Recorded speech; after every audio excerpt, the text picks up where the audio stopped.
After a short road trip to the shores of Lake Erie, Keene State men's ice hockey returns home to take on the St. Anselm Hawks. Hello everyone and welcome inside Keene Ice. My name is Teddy Steinberg alongside Griffin Melanson, just moments from puck drop tonight. The past week or so for these teams has been a tale of two opposites, with St. Anselm coming off a sweep at Assumption this past weekend, while the Owls are coming off back-to-back losses, including Friday in the Outdoor Classic against Buffalo State. Griffin, how can Keene State bounce back against a team like St. A's? Well, Teddy, it's nice to be back here. And you know, you look for your main source of scoring, and that's Keene State's top line of Chris Carney, Marcus Christofides, and Peter Unger. They are the top point scorers for the Owls, and St. Anselm's not too strong in the net, so keep an eye out for these three. And then, on the goaltending aspect, the Hawks score a lot of goals, so a big game in between the pipes will give Keene State a good chance to win. Now, on the other side of things, St. Anselm is very strong on the road. They are 8-3-0 away from home. Griffin, how can St. A's stay consistent? Well, you see, they have recently been strong on the power play, 5 goals on the man advantage in their last 5 games, while being 4-1 over that span. And then there's Garrett Alberti, who just earned the NE10 Player of the Week with a 4-goal weekend, including a hat-trick. Teddy, I think this is going to be a good one tonight. I agree, Griffin. We're just about to begin introductions and then the national anthem, so we'll be back in just a few minutes to get this thing underway.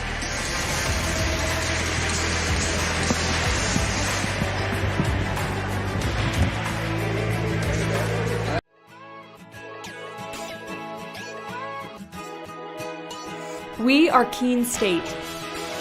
Here, we believe that everyone is welcome and anything is possible. We're empowering your unique voice. Igniting potential and possibility.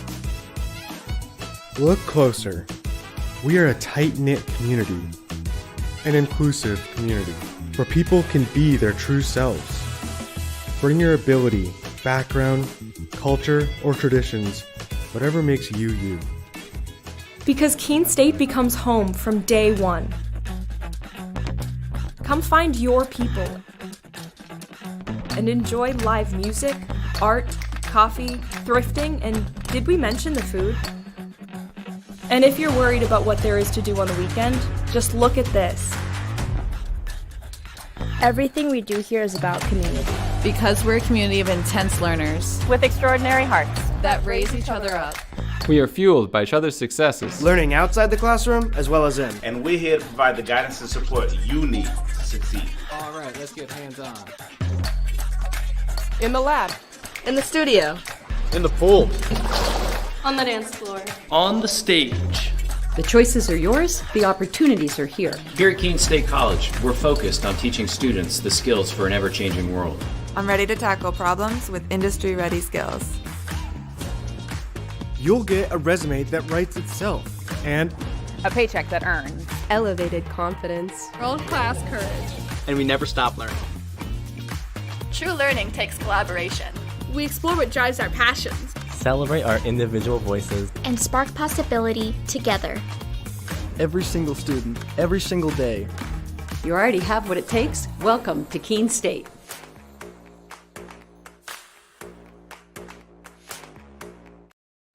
When we put this uniform on, we're preparing to serve our home state of New Hampshire.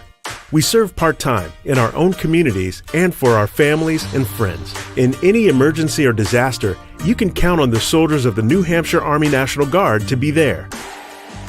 Our mission here at home is to make life better for everyone, and the benefits we earn help us improve our own lives. Learn more about part-time service with the New Hampshire Army National Guard at nationalguard.com/nh. I remember writing in the 2nd grade that I wanted to be a teacher, and I always knew that I was going to be a teacher.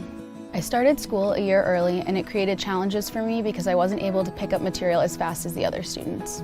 Outside of school, my Jaju would quiz me on my math facts and read with me. It showed me that even though I had challenges in school, there were still people who wanted to help me. In high school, I knew I had to work harder than everyone else to get the same results, but I had teachers that would help me in subject areas outside of their own because they could relate to how I felt. The way these interactions with my Jaju and my teachers made me feel while I was learning is the inspiration for how I'd like my students to feel. I'm able to build relationships and be vulnerable with my students when they're struggling because I've been in their shoes and I know exactly how they feel. Being able to relate to them from my own experience has become a massive asset in becoming a teacher.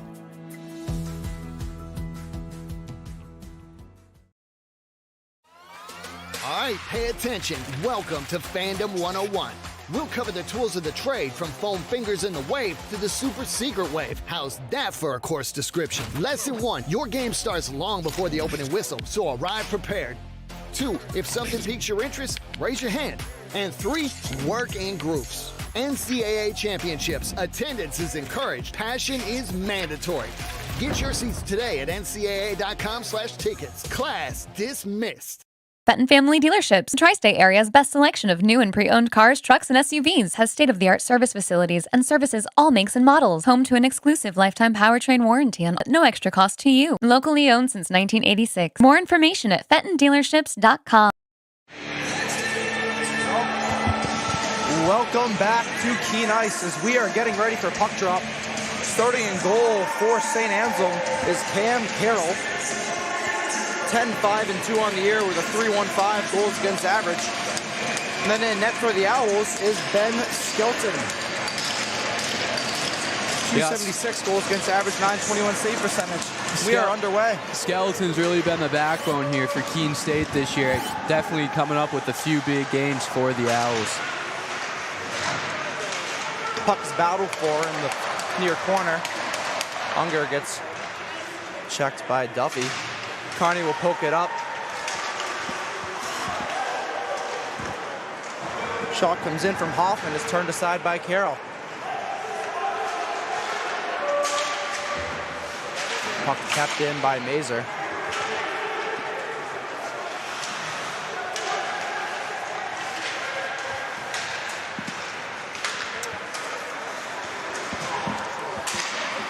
Here's Carney, not Carney. Hanson with the chances denied by Carroll. Yeah, good chance right there by number 18, Thor Hansen. Dropped the shoulder, kept going, drove to the net, and was able to get a backhand off. Just unable to capitalize, because that was a good save right there by Cam Carroll. He's able to hold on to it for the whistle. Hansen and Burham line up at the draw, and the Hawks will take it.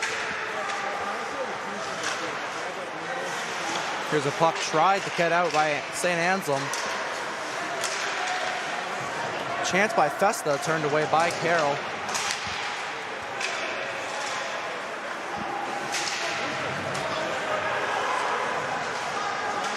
Thor Hansen taken down, and the puck will be retrieved by Garrett Alberti as he'll skate up ice. 3-on-2 for the Hawks. Puck thrown out in front, but nobody home, and will be chased down by Hunter Brackett. We're gonna get a whistle here. Get a slashing call. Looks like it will go on Hunter Brackett, and Keene State will go to the power play. Yeah, so we'll see what Keene State can do here to capitalize. And so far, they've had majority of possession in the St. Anselm zone, with Cam Carroll turning aside a couple shots. Keene State will look to really spread out the penalty kill here and look to capitalize.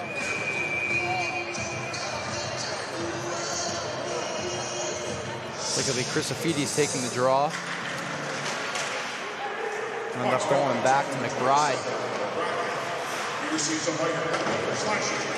Brad will get it in deep. Carney will pick it up in the corner.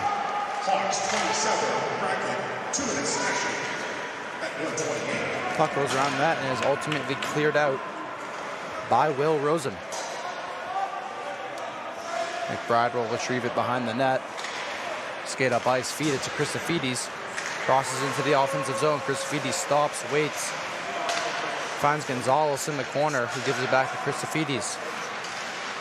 Chrysophides finds Hansen at the point. His shot goes wide. Chrysophides recovers and gives to McBride. McBride over to Hansen. Hansen to Carney, who feeds it out front, but Gonzalez is denied by Carroll, and the puck is cleared.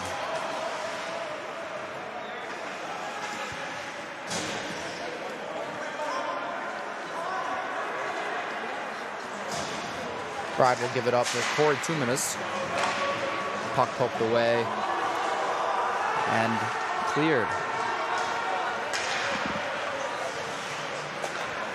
Here's Tuminous. Puck retrieved by Festa. Tuminous tries to feed out in front, but is poked away by Carroll. Now here's Hoffman. He's knocked off the puck, and it's a race for the puck here. Luke Mix feeds it back, poked away.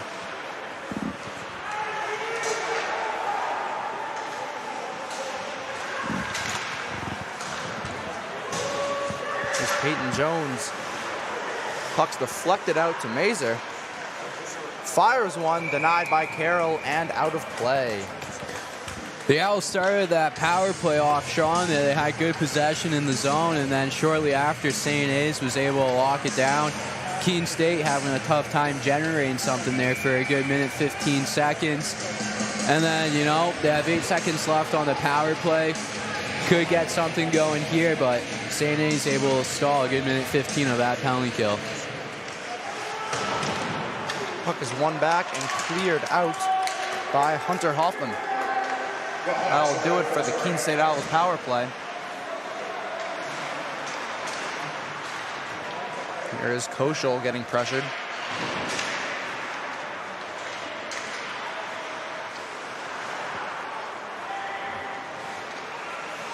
Koschel will throw it up the near glass, but kept in and finally cleared out. Puck is then dumped back in by Bartlett. Picked up on the loose puck is Will van der Veen, but then it's cleared out. Here is Richie Colarusso. Feeds it up the ice. No one home. Stretch pass. Christofides knocked down. The puck goes up and out of play. Keene State really having a tough time breaking out of their zone cleanly there. St. A is able to shut down the breakout pass quite a few times. Results in a Keene State pass that goes up into the rafters, and we'll have a draw right in front of the Hawks bench. Tie up on the draw. Christofides goes down. He's behind the net. And here's Colarusso with a lead pass for Steve Armstrong. He gets checked. And Skelton will play it to the far hash. Hoyt keeps it in. Here come the Owls on a rush. It's Carney, Christofides, and Unger. Christofides' shot is deflected and into the protective netting. Right there, active stick from the Hawks defenseman, able to direct the puck up into the netting. Able to get a change, fresh legs for both teams. We'll see what they're both able to do right here.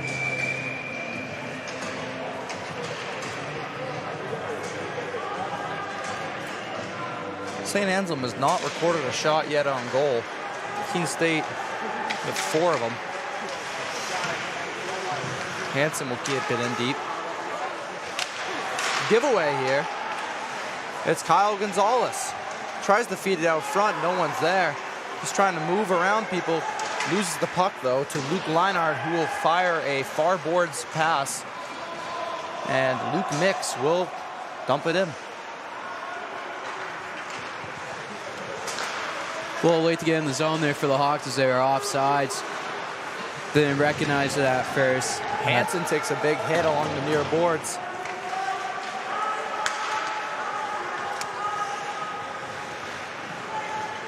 Here's Luke Mix. Waits behind his net. Waits for someone to get open. Stretch pass is deflected off the Keene defender and will not be icing. Here's Tuminous trying to chip a puck by Hoffman. But Hoffman gets the last laugh and gets it in deep. Puck is chipped up. Chased after by Boschetto.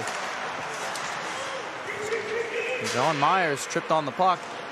We go back to Skelton, takes a weird bounce off the end boards. Puck out in front,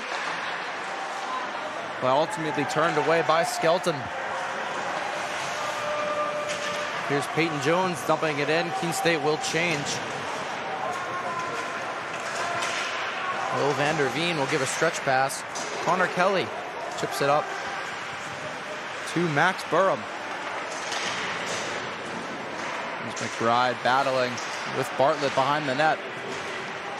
Lindholm's there for help, but McBride ends up winning the battle. Feeds it over to Lindholm, who will skate it up and deflect it in by Philip Jarnell.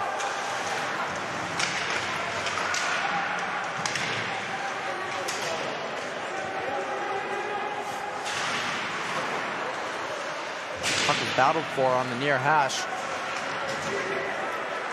Ends up going to McBride, who fires a puck that gets deflected and goes into the Hawks bench. Not too much action really going on here. Neither goalie's seen a shot here in about a minute or so. Both teams just kind of going through the feeling out process, trying to find where they can get into the O zone, trying to see where both teams are strong. So we'll see what can go on here for the next almost 13 minutes. Kearney wins a draw back, but it goes by Mazur and into the Keene zone. Mazur will bank it up to Unger. Unger banks it for Chrysophides, who wins the race, but gets bodied off the puck. Now here's Steve Armstrong. Strong on the puck. Knocked away by Kearney. Chrysophides will skate into the zone, but get knocked down by Armstrong. Big hit there. Here's Kearney, cycles it to Unger. Unger takes a hit from Armstrong. Hoffman able to keep it in. Here comes Alejandro. Fires it and stopped by Skelton. The rebound score! Luke Mix on the rebound. And St. Anselm takes an early 1-0 lead. Right there, Luke Mix, the captain here for St. A. He's able to pick up the garbage and tuck it home. It's a good crash to the net right there. Skeleton unable to hold on to the shot. Looks like it popped off the blocker and it was just sitting there like a gift wrap present. And he was able to tuck it in. St. A's takes the lead here. Like we said, Skeleton hadn't seen any shots for a little bit. First one, unable to hold on to the puck, and St. A's up on Keene State. So exactly 8 minutes in, St. Anselm takes a 1-0 lead here in Keene on their first recorded shot of the game. Here's Festa trying to dangle around Vander Veen, able to chip it in deep. Puck poked free, but ultimately gets back out to the zone.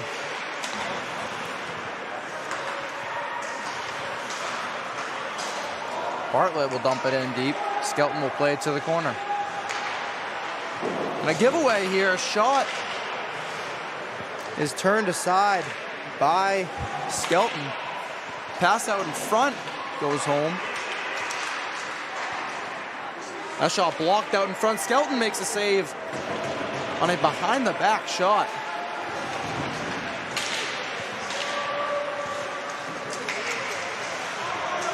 Puck controlled by Vander Veen. He'll give a stress pass.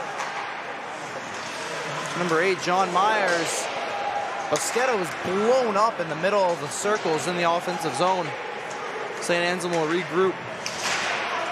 Here comes John Myers. Tries to chip it by Lindholm, but can't do it. Peyton Jones chasing after the puck. Throws a head on Colarusso. Here come the Hawks with numbers. Saved by Skelton. The rebound pounces out in front of the net, but is taken away by Keene. Tuminas gets pickpocketed. He'll throw it into the Hawk zone. Here's Myers with it. Once again, those rebounds there for St. A's. Just this time, no one there crashed to the net to pick it up.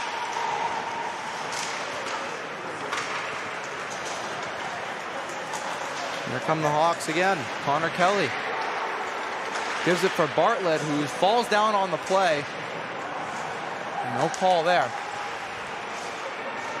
Puck is dumped back into the corner. Lindholm will be there to retrieve it. Chance out in front for the Hawks, but Alberti falls down. Can't get a shot off. Here's a slap pass by Tim Duffy. Doesn't hit anyone, goes to the boards. Lindholm wins the battle behind the net.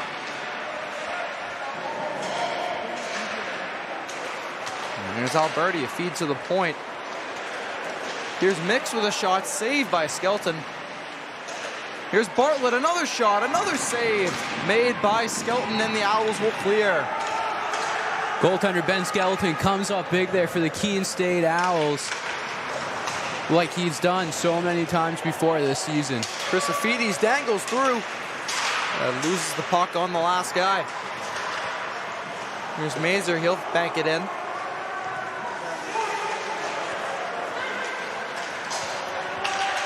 Puck will bank off the boards and touch nobody, and we'll have an icing call. Looked like there was a little miscommunication there when Mazer went to go give that pass. You could tell that he was a little confused why there was no one in that area where he was trying to give it. Thankfully, the Owls are able to get an icing call here and able to put the pressure back on the Hawks. Christofides' line will stay out there. Carney takes the draw.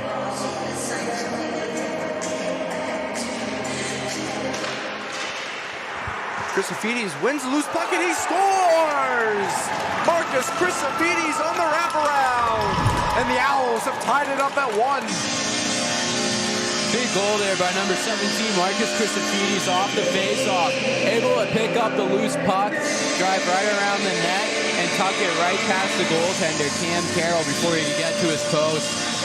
Good quick play there by the Owls, taking advantage of that icing. That is Christofides' 15th on the year, team leading goals. And no more than 3 minutes later, we are all tied up.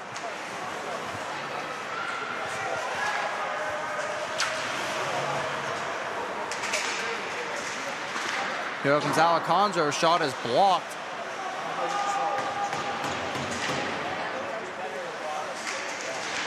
Puck is battled for on the near boards. Van der Veen knocks it down with his hand, but the Keene Owls, 3 of them, are able to take the puck away. Popped up in the air. St. Anselm will go on the rush. Chase Reynolds will get it in deep.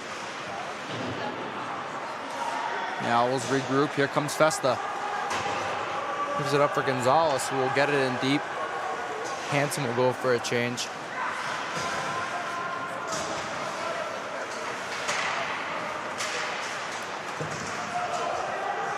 Colarusso gives a lead pass, but deflected in deep. Lindholm will give it to McBride. Here's Boschetto. Gives it up to Tuminas, who just misses Peyton Jones on the cross-ice pass. Boschetto will throw it around. Tuminas pressures.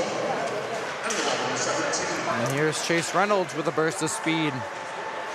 He fires a shot, turned away by Skelton. The rebound pops in front, but controlled by McBride. That shot by Mix goes high and wide. St. Anselm still has control. Tuminas tries to chip it around the Hawks defender, but is unable to. Boschetto finally chips the puck out. And here's Brendan Manning. Fires a puck on net. Skelton is able to easily take care of that. Pass for Jarnhill goes under his stick, and it will be icing against the Owls. Pass unable to hit Tarnhill there, flying through the middle of the ice, just out of reach for him. Puck will go back into the Owls zone here. St. A's now looking to apply some pressure here. See how Skeleton can hold up and if the Owls can win the draw and get a clean breakout. Now the Hawks win the draw. Van der Veen's shot is blocked. Go away to the far hash. Turned into the corner by Connor Kelly. Shot from the far hash is turned aside by Skelton. Manning will try and wrap it around to the point. Van der Veen fires a shot. It's gloved by Skelton. Once again, Ben Skelton holding on to the puck for a whistle. Looked like we had a little bump there going down the corner. Nothing gonna come out of it. But Skelton once again holding on to the puck. Owl's gonna get some fresh legs out there. Looks like it's gonna be the line of Marcus Christofides, Chase Carney, and Pete Unger out there. Puck gets to Van der Veen, whose shot is deflected out in front, but stopped by Skelton. Battle out in front. Bodies are flying everywhere, and Skelton manages to tie it up. Once again, Skeleton holding on to the puck, coming up big here for the Owls. Close call, but Skeleton able to get a pad on it and hold the puck tight.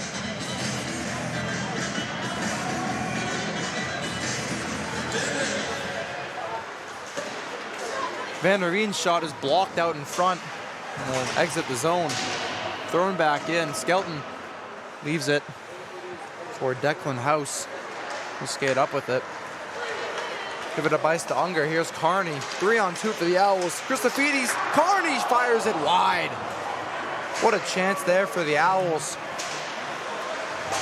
Carney gets dropped by Van der Veen along the near wall. And the Hawks are able to get it out. Christofides flicks it up for Unger. He's not able to catch it. Here's House. Leaves it for Koschel. House will give it to Gonzalez.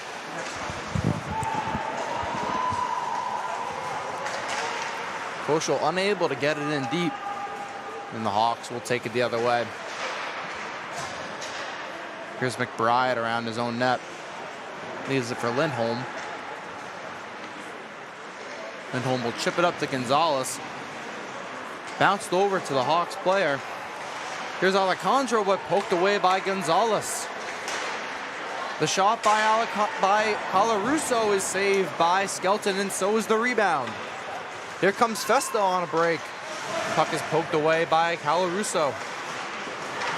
Kept in, Hansen feeds it to Gonzalez. Poked away by Colarusso again. Here's Alex Hoyt. Bank pass off the glass. And Luke Leinart will win the race. Here's Festa. Dumped in by St. Anselm on Skelton. He turns it away.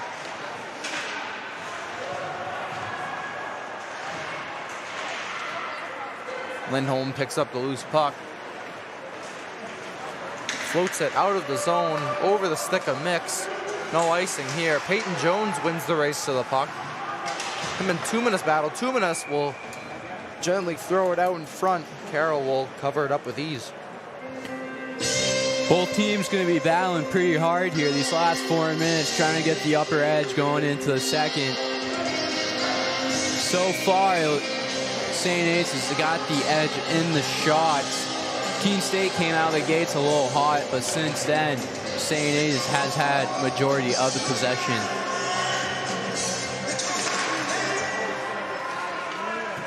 Puck is won by St. A's. Here's Connor Kelly. Chips it in deep. Skelton able to leave it for Mazur. Wraps it for Tuminus, who will feed it to Busquetto. Busquetto over to Jones. He'll fire it in deep. Carroll favors the bounce and will take the tie-up. Looks like the Owls are just looking to get some fresh legs there. It looked like this line was a little tired as they were skating up the ice. So they just elect for the whistle and a change. And we'll see what the line of Joe Fontaine, Philip Tarnhill, and Mike Collette can do.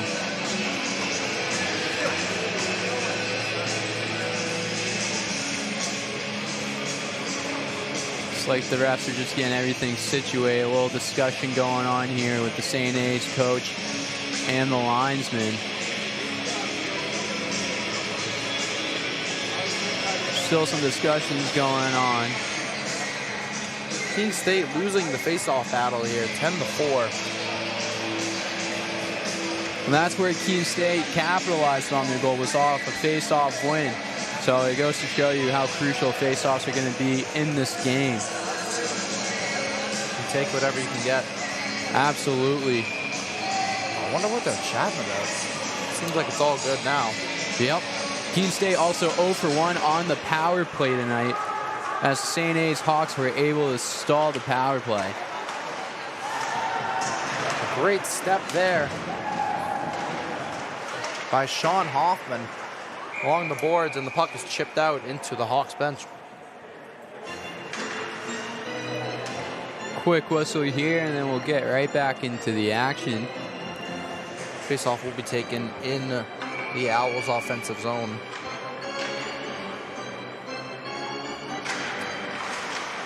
Draws one back.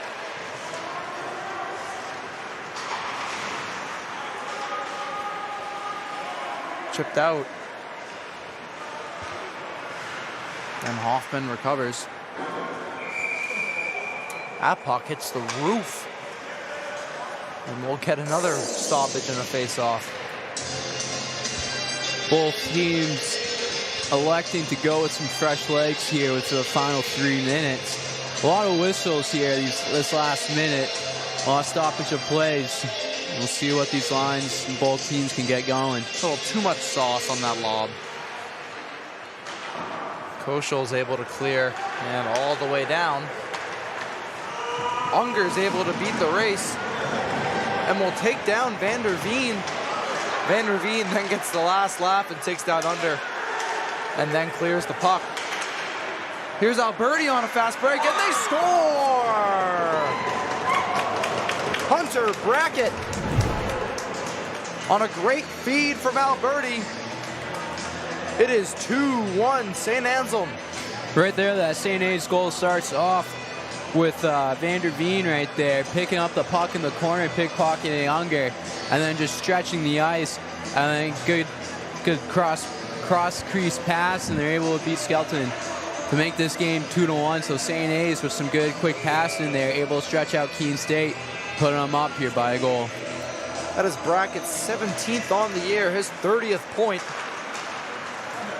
Just under 3 minutes remaining here in period number 1.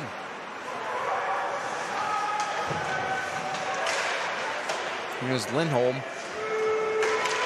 Here's it for Gonzalez, who will get it in deep.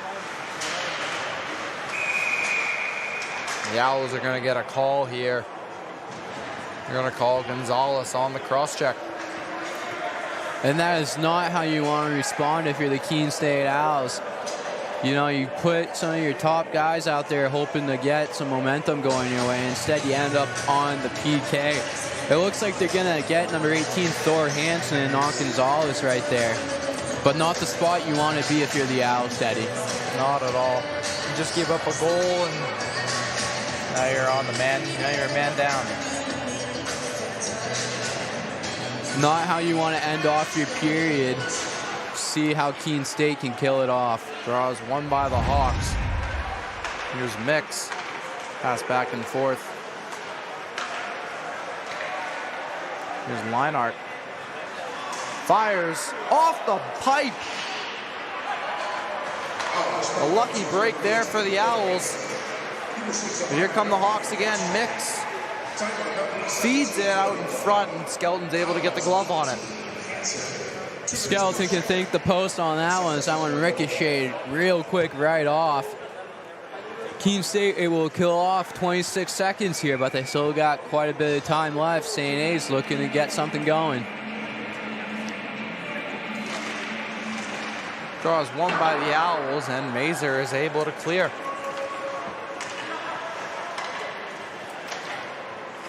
Hawks will regroup. Mix will take it over the blue line. Tries to feed it across, but denied.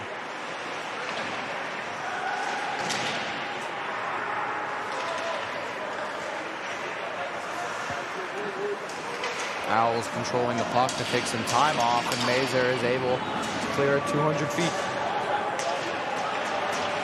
And here's Leinart. He'll drop it for Van der Veen.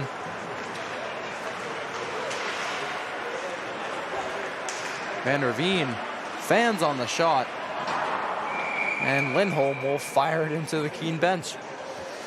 Owls got 45 seconds left here until Thor Hansen's released from the box, but still plenty of time for St. A's to generate something off the face-off here to Skelton's right.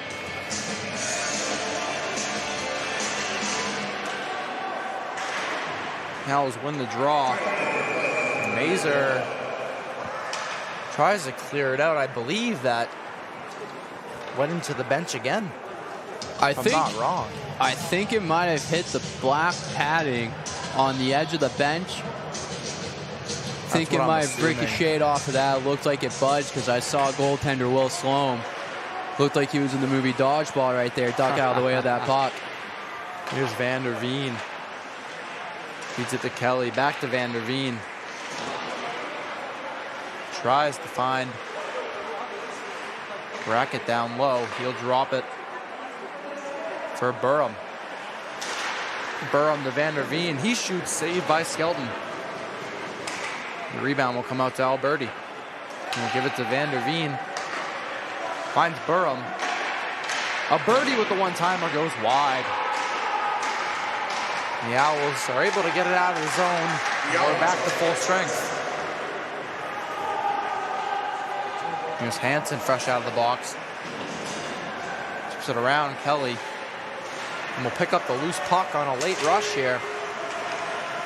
Still battling. He'll throw it out in front. And get deflected and go behind the net. And that will do it for period number 1. The St. Anselm Hawks lead the Keene State Owls 2-1. We'll be back in about 15 minutes for the beginning of period number 2 on the New Hampshire Army National Guard Owls Media Network.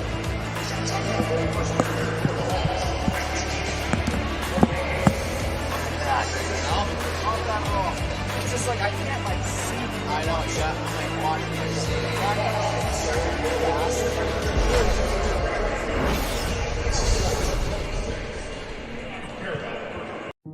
So when I ask students why Keene State, the students say unanimously it's the sense of community.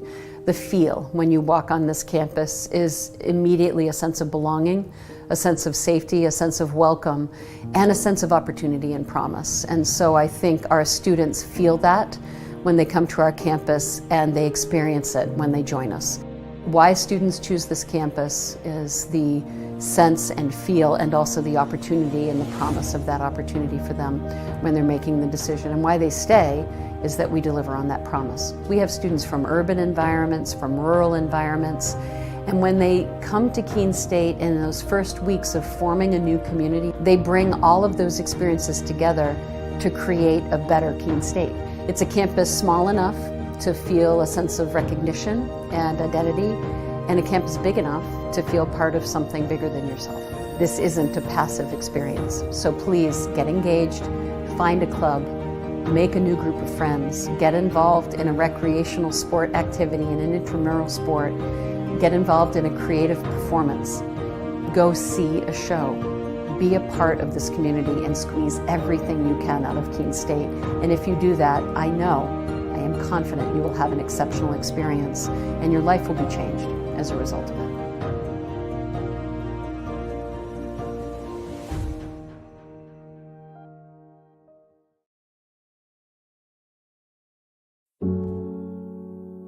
A single thread is unique. Like each of us, full of purpose and potential. A strand designed to connect, strengthen, and unite. But we face different challenges and have different opportunities. By acknowledging that others may struggle in ways we do not, we can celebrate our differences, embrace each other, and fortify the ties among us. A single thread can fray, yet when it's woven with another, a bond forms. A new strength created by the fabric of the whole. Let's embrace the fabric we make together, the diversity of our threads, to reach beyond ourselves and overcome the impossible. The true power of our game comes from unifying our individual backgrounds, connecting our unique stories, enabling us to be stronger, braver, greater. We can achieve so much more when we are all as one. What a season! The confetti is gonna fall. There she goes, and she's got it! How sweet is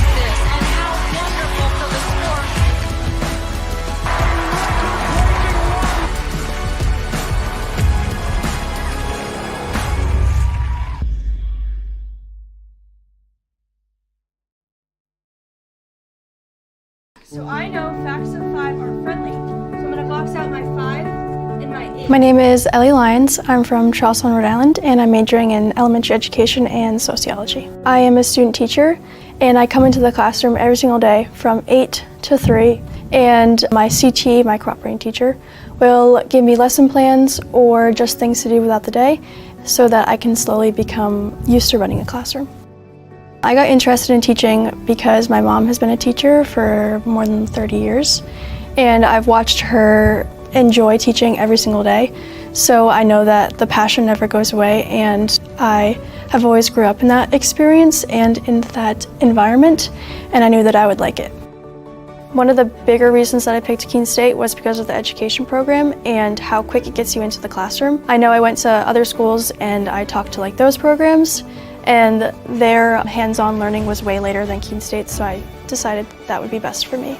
I prefer hands-on learning. In the beginning, we start with lecture-based learning for education, and then once you get moved into the classroom, your junior year, you get way more hands-on, and it actually gives you the experience. And more than just creating a lesson plan, you're actually in the classroom learning classroom management or just how to deal with situations that you don't really taught.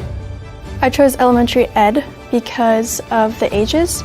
I have always been a babysitter my whole life, so being exposed to those younger ages, I've really been able to make connections with them easier.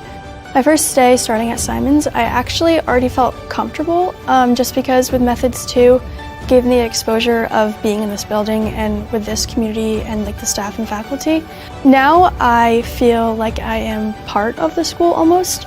A lot of teachers or student teachers might experience being maybe below other faculty or staff, but here at Simons they make you feel equal and give you those opportunities to be seen as just a regular teacher. I think I'm most proud of after the start of student teaching was probably planning my solo week, which is right now. I feel like on my first day of solo teaching, it wasn't really scary, but it was exciting, and it was a little nerve-wracking just because everything was in your hands. But everything that I have been prepared with, so Methods 1, Methods 2, has really exposed me to stuff like that, and being in charge and knowing how to manage a classroom and plan for lesson plans and longer days.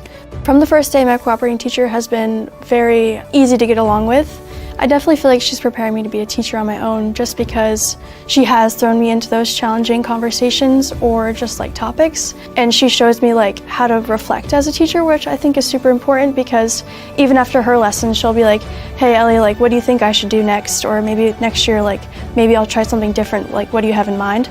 I feel very prepped to go out and teach. I even had experience before when I went back home. I was doing substitute teaching, and that was a piece of cake. I've had people comment on how well I do classroom management even at a random school substitute teaching, so I can definitely tell that Keene State has helped me a lot.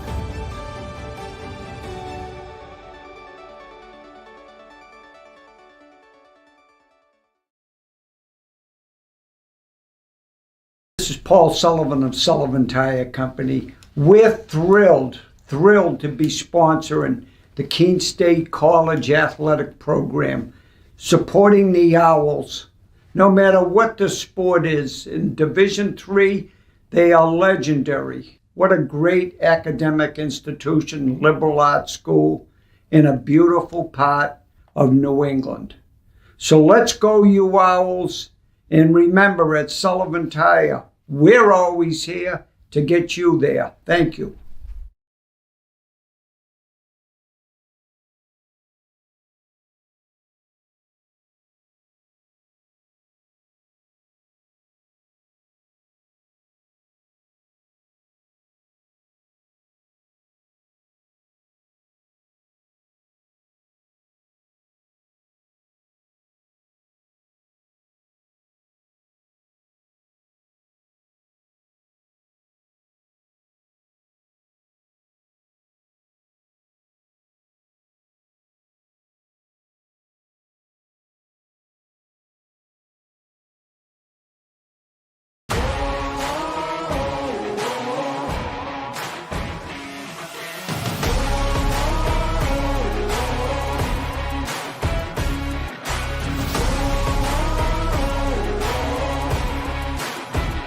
We are in a brand new state-of-the-art esports facility at Keene State College. 16 brand new PCs, broadcasting PC, coach PC, brand new equipment, headsets, mice, keyboards, custom desk pads. So it is a gamer's dream in here. This space, I love what they've done to it. I got to see it before it got renovated into what it is now. And it looks amazing. I look forward to coming here every day just to see the space and just play in this cool environment. It was a real upgrade for me, and I think that's part of the reason I play a lot better now. Top of the line, everything, computers, chairs, monitors, headsets, everything. We are recognized as a varsity athletic program at Keene State College, much like basketball, volleyball, baseball, what have you. We have 3 titles, 19 student athletes, 5 total coaches. We are working very hard every single day to put our program on the map. Like I said, I do track and field also. It's, still the same level of dedication, still the same level of practice. But it's not as active. However, it still requires a high level of skill and a high level of dedication, and giving it your all every night still applies regardless of both. The goal for the future of this program is onward and upward every single year. Esports, being the industry that it is, continues to grow itself, and so we have the opportunity to continue pushing Keene State esports onto the forefront. They're gonna underestimate us. We've been working on this. We've got our game now. We're gonna play our game, right?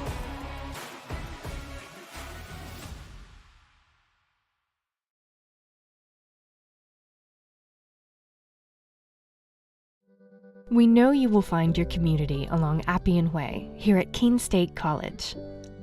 Over a campfire on the student center lawn. In some friendly games and competition. Or in a club you connect to at the Student Involvement Fair.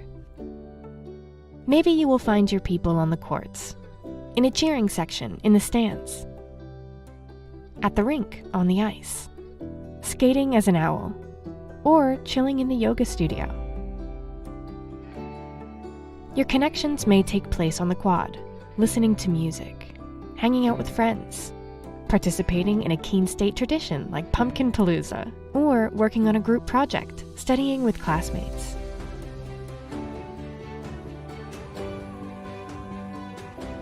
Maybe your talents will bring you together with your community on one of our stages, in the main theater, or the recital hall at the Red Fern Arts Center.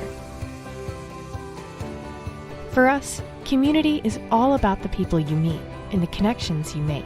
At Keene State, our community is really about you.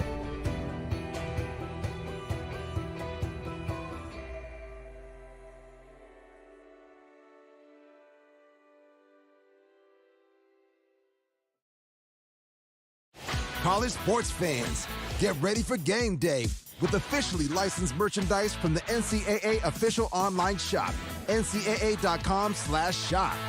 Get the whole family geared up with the best collection of apparel and accessories, including t-shirts, sweatshirts, headwear, championship gear, and more. Visit the NCAA shop for today's special offer and rep your favorite team now. Only at ncaa.com/shop.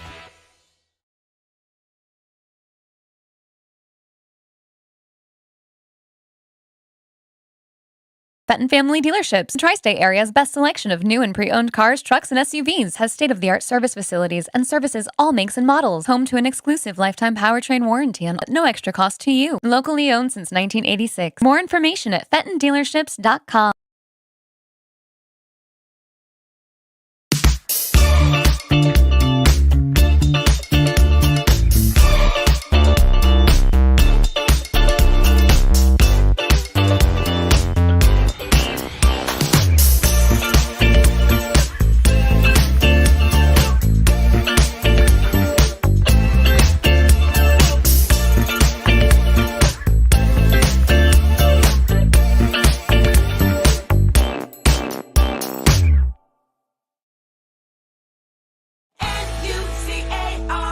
New Car has over 1,700 pre-owned vehicles, the largest selection of inventory in New Hampshire. New Car Nissan of Keene has the most competitive prices. With a selection of over 30 brands, New Car has exactly what you need across the Granite State. Find your new car from any of New Car's family of dealerships throughout the Northeast and get it shipped to New Car Nissan of Keene for free. Plus, we'll deliver your new car right to your door. Visit New Car Nissan of Keene today and discover why everyone loves a new car.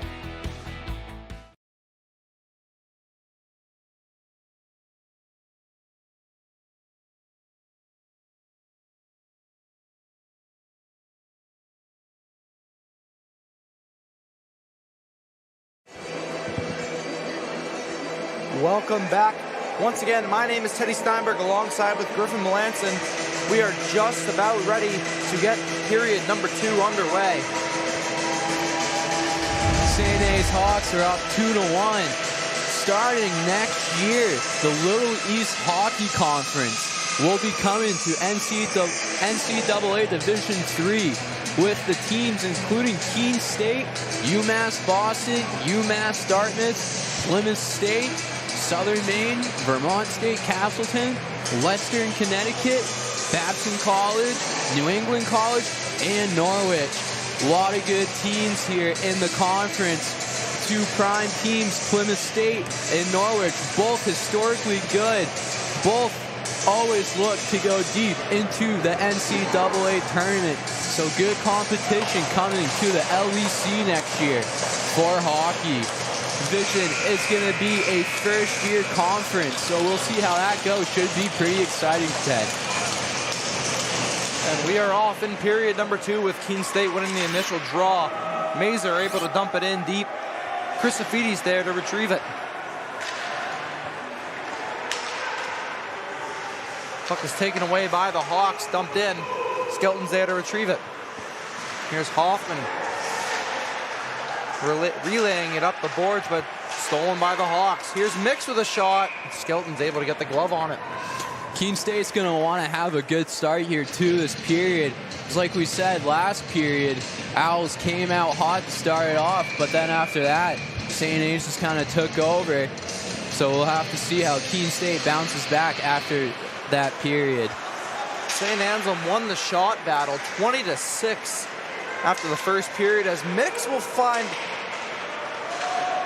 Leinart out in front, but his tap in will go wide. Looked like Skelton maybe got a piece of it with the pad.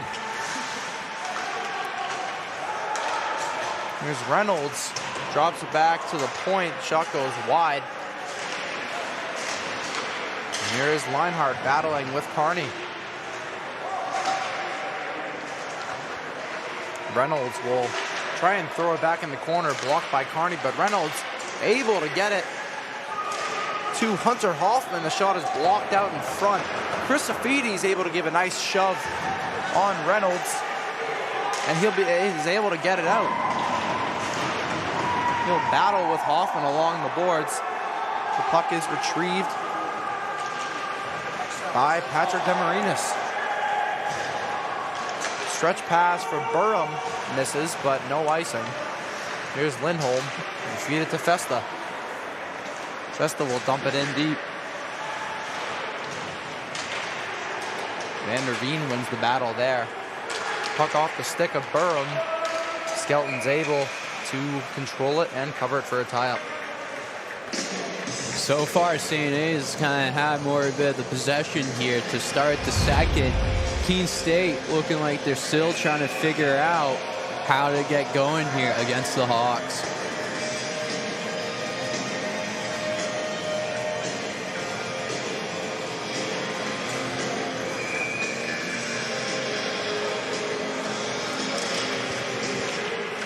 High up on the draw, controlled by McBride. Festa will feed it to Gonzalez. Gives it to Hansen, who gets a shot on Carroll, but denied. Puck is cleared out, and McBride is able there to retrieve it. Here's Lindholm. Feeds it to Gonzalez, who will chip it up. Festa lost it in his feet. Puck is thrown back in by Hansen. Here's Brackett.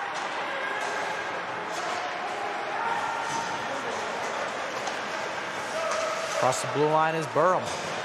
He'll throw it in for Alex Hoyt. Burham with a shot, turned aside by Skelton.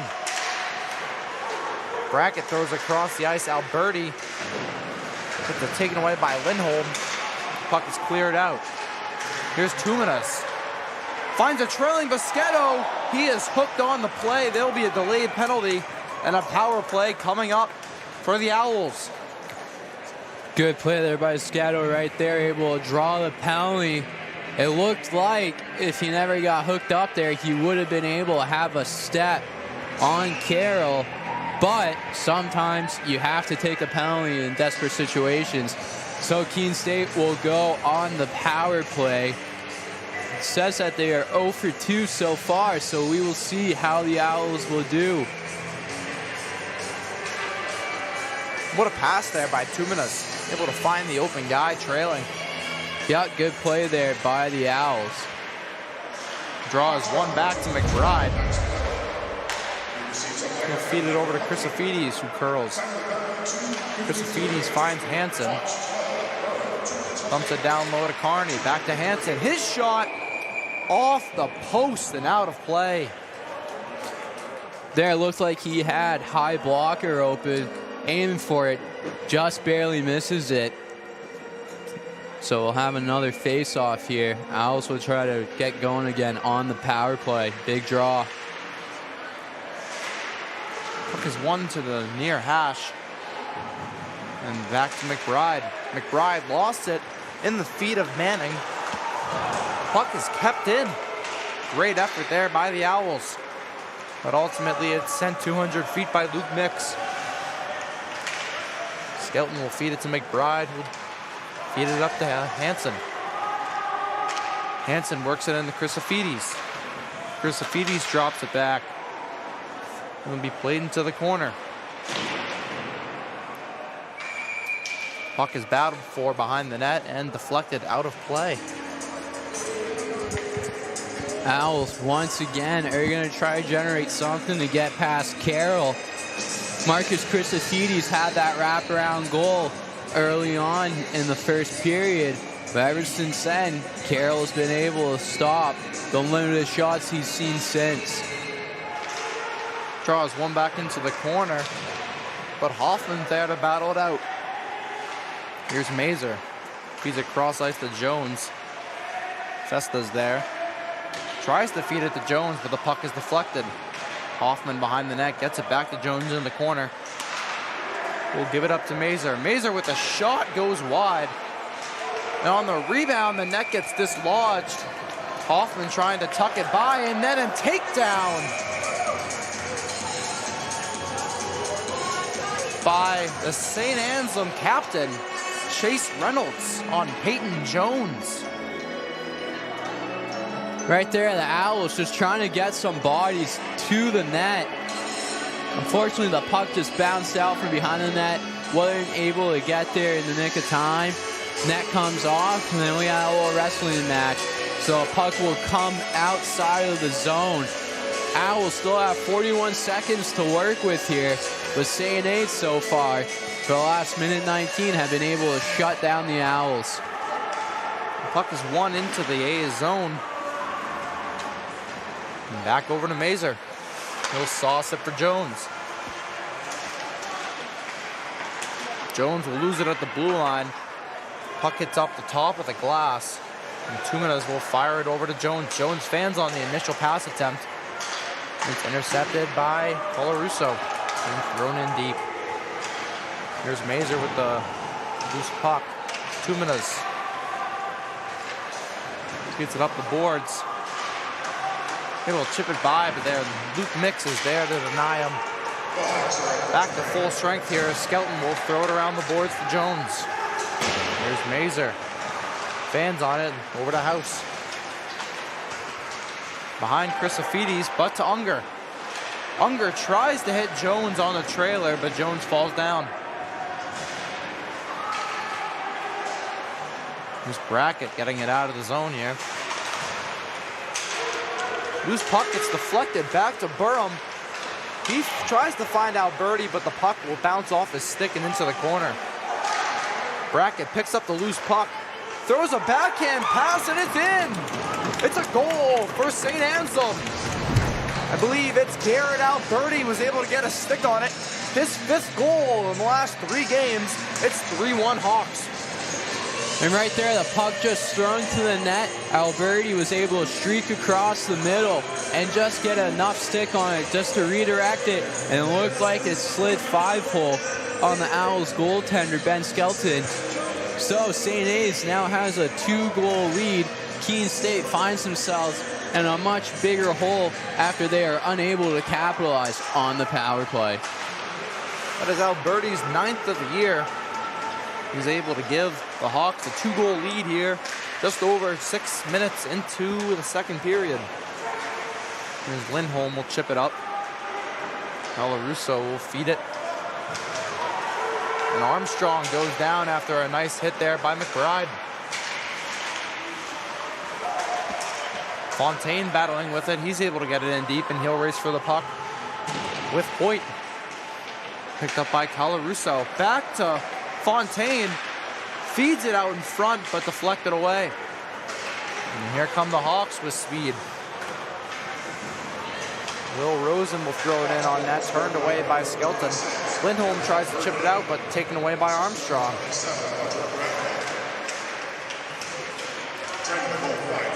Bride finds the loose puck, and a great chip there by Mike Collett. Festa battling, tries to chip it into the middle. It's poked away. Puck comes out to Hoffman. He'll throw it in deep. Mix is there to retrieve it with Hansen on his back. Gonzalez out in front. Festa couldn't retrieve it. There's Mazer firing a pass off the boards. Gonzalez will throw it in on Carroll, who's able to poke it out of the air and make an unbelievable save.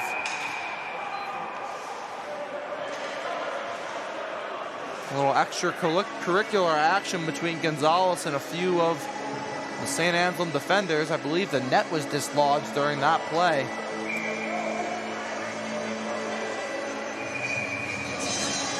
Looks like they're going to bring the St. A skaters back to the ice. Keene State not being able to have too many chances right there. Knocking on the door once again. Can't get around Carroll. Here's Tim Duffy. He'll throw it off the glass. Back to Hoffman. Hoffman will give it to Bischetto. Throws it cross ice. The shot by Tuminus goes wide and around. Here's Mix. The shot saved there on DeMarinis by Skelton. Tuminus will feed it up for Bischetto. Hoffman lost his stick and then lays a big hit on Bischetto behind the net. The puck will be sent down the ice for an icing. Keene State having a tough time staying in the offensive zone tonight. They're able to get the puck in there, but as soon as they get on the forecheck, St. A's is able to get it out quickly and then transition back into the Keene State zone. So the mystery for the Owls tonight is how are they going to be able to keep possession in the Hawks' end. Here's Reynolds. He'll feed it into the middle, but knocked away. Van der Veen gives it over to Hoffman. He'll throw it in deep while getting hit by Carney. Here's Unger. Tries to hit Carney, but it goes through his stick. Thrown in deep. Carroll there to retrieve it. Here's Van der Veen. Wraps it around for Hoffman. Puck goes all the way to Lindholm. He'll fire a bank pass to Christofides, who's able to get a stick on it and throw it into the zone. Van der Veen waits behind his net. It's chipped by McBride. And it'll end up in another icing call. So Owls, once again, they have a face-off in the Hawks' end. It's just a matter of gaining possession and keeping possession and hopefully trying to generate some shots, try to get Carroll moving side to side, and hopefully find an opening to tuck one home. 2-goal lead's the worst lead in hockey. If Keene State's able to get one, they can get another one quick. Lindholm's shot will go high and wide. And Yarnhole's able to throw it around the net. Here are the Hawks with a chance. A shot on by Kelly goes wide. And here's Fontaine, finds the loose puck. He'll throw it cross ice into the Hawks zone.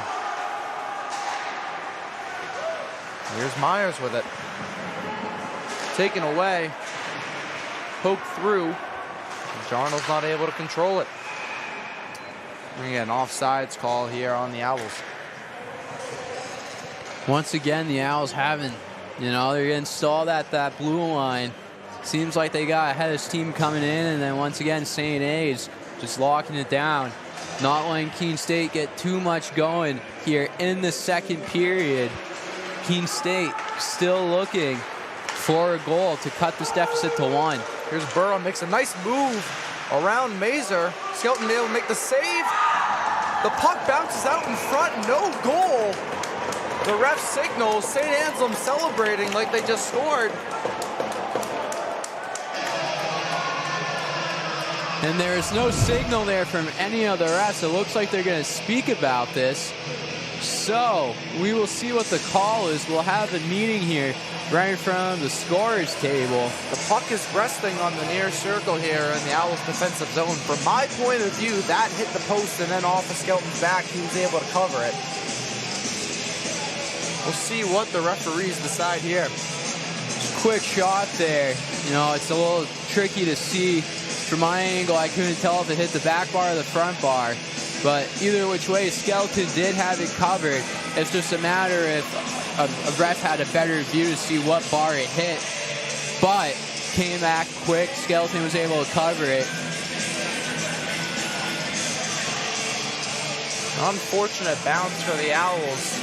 It hits off the defender's shin pad and bounces right out in front.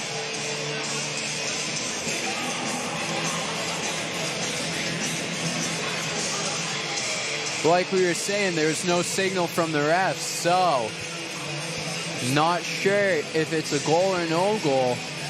Even when the puck was bouncing around, no signal. So refs instantly got together as soon as they blew the whistle, and I don't think they have any replay review, so this is all from their own eyes.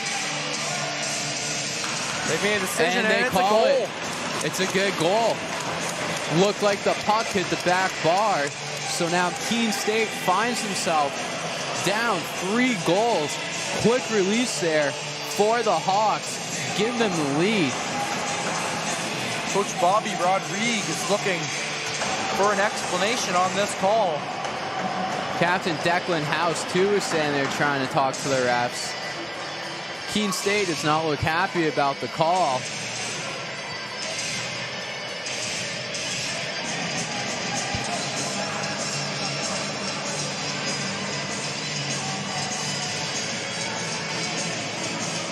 They are still discussing. Here comes Hawks alternate captain Max Burham. We'll step away. House will go to the bench and they'll explain to Bobby Rodriguez, the Owls head coach.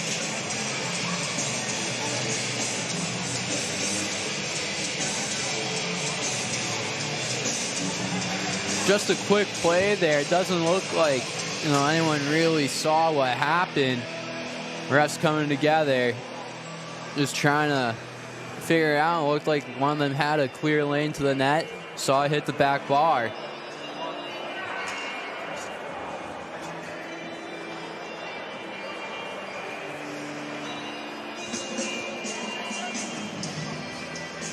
Still waiting here for the explanations, and it looks like the refs are scanning away from Coach Roderick, but he does not look like too much of a happy camper right now as he'll go back to his perch on the bench. Now we'll get this game underway once the meeting of the minds over at the St. A's bench is over.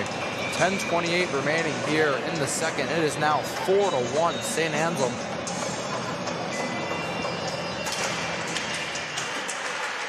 It'll be Garrett Alberti with another goal.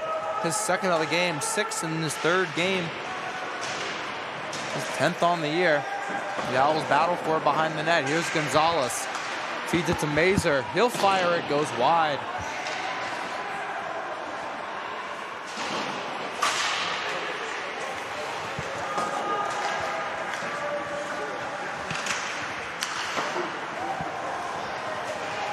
Here's Hansen. Carries it into the zone. Taken down by Colarusso.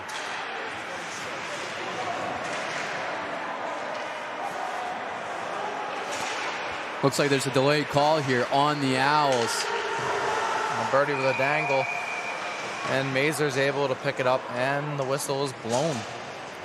It's going to be Festa here. Keene State not helping themselves by taking these penalties. You know, it's been a couple times now within the game where they've taken a penalty where they really shouldn't. One after a goal, one as soon as they have momentum. So, just not smart time to be taking penalties for the Owls. Face off is one. Shot on, saved by Skelton.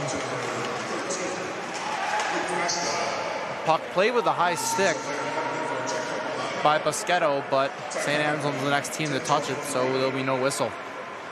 And here comes Mix. He'll carry it into the zone, he'll throw it into the corner.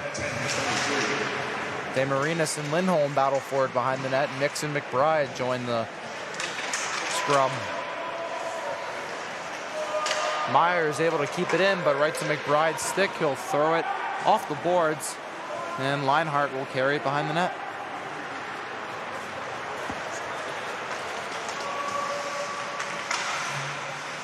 Leinhart's shot is deflected and out of play. So the Owls here killed off about 46 seconds of this penalty kill. St. Asa has been able to come up into the zone with some speed.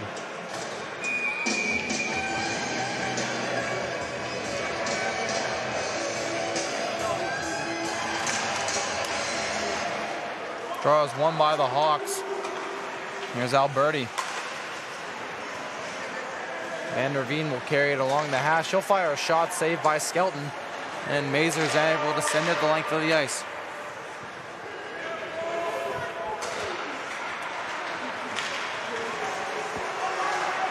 Alberti trips over the blue line. The puck is cleared back into the Hawk zone.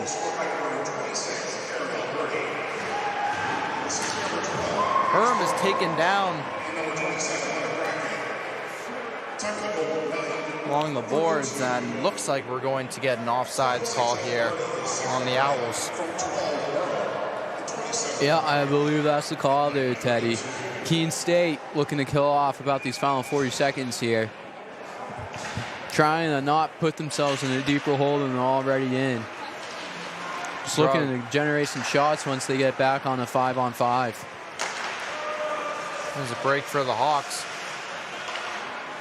There's Max Burham. Feeds it to Alberti at the point. He'll fake a shot, feed it to Van der Veen.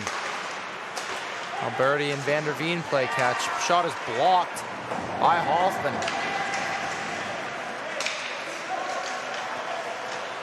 Here's Burham. He curls, feeds it behind the net. Pass out in front by Brackett. And nothing happens with that. Burham gives it back to Brackett. We are back to full strength. Go to Van der Veen. He'll shoot. It goes high and hits the end glass. And will be cleared out. Didn't look like Skelton really saw too much of that shot there. Just dropped and didn't react too much. Here's Luke Mix on the rush. Drops it for Will Rosen. He'll try and feed it out front, but intercepted by Hoffman. Here are the Owls with numbers. 3-on-2. Unger. Christofides shot. And he scores! He manages to sneak it under the bar. Marcus Christofides, his second of the game. And it's a 4-2 hockey game. Nice rip there by Marcus Christofides. Beat the goalie clean. Puck once again came out of the net hot. Good shot by Christofides. Put the Owls down by 2. But they're one step closer to tying this game up. We'll see what they can do here for the next 7 minutes. What a rip by Christofides. His 16th of the season and his second of the game. Just over 7 minutes remaining here in period number 2. Nice play there by number 9, Sean Hoffman, and the defensive zone to chip it up to Christofides, really get that rush going. So good defensive play there. Absolutely. By the freshman. Battle for on the far hash here. Pass is given up to the point. Here's McBride with a shot. Save by Collett.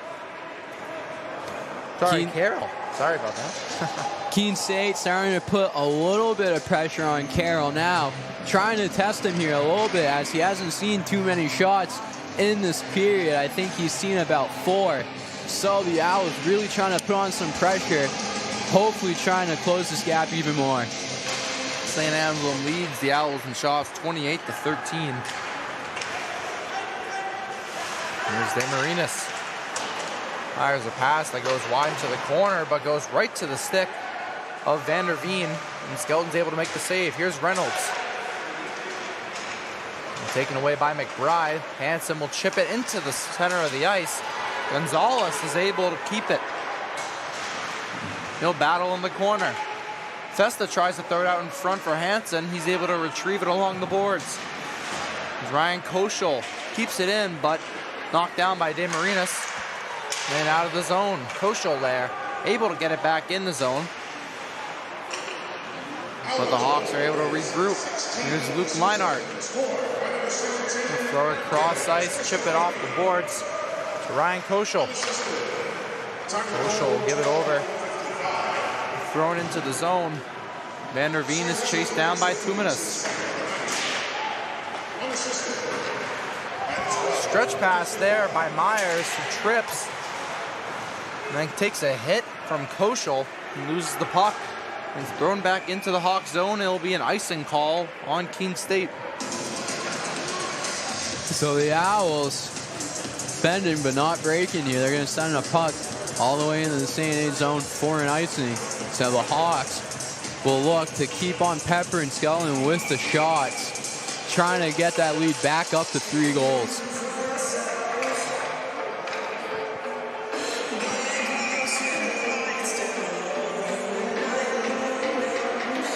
Looks like we'll have a new center come in. Mosquito will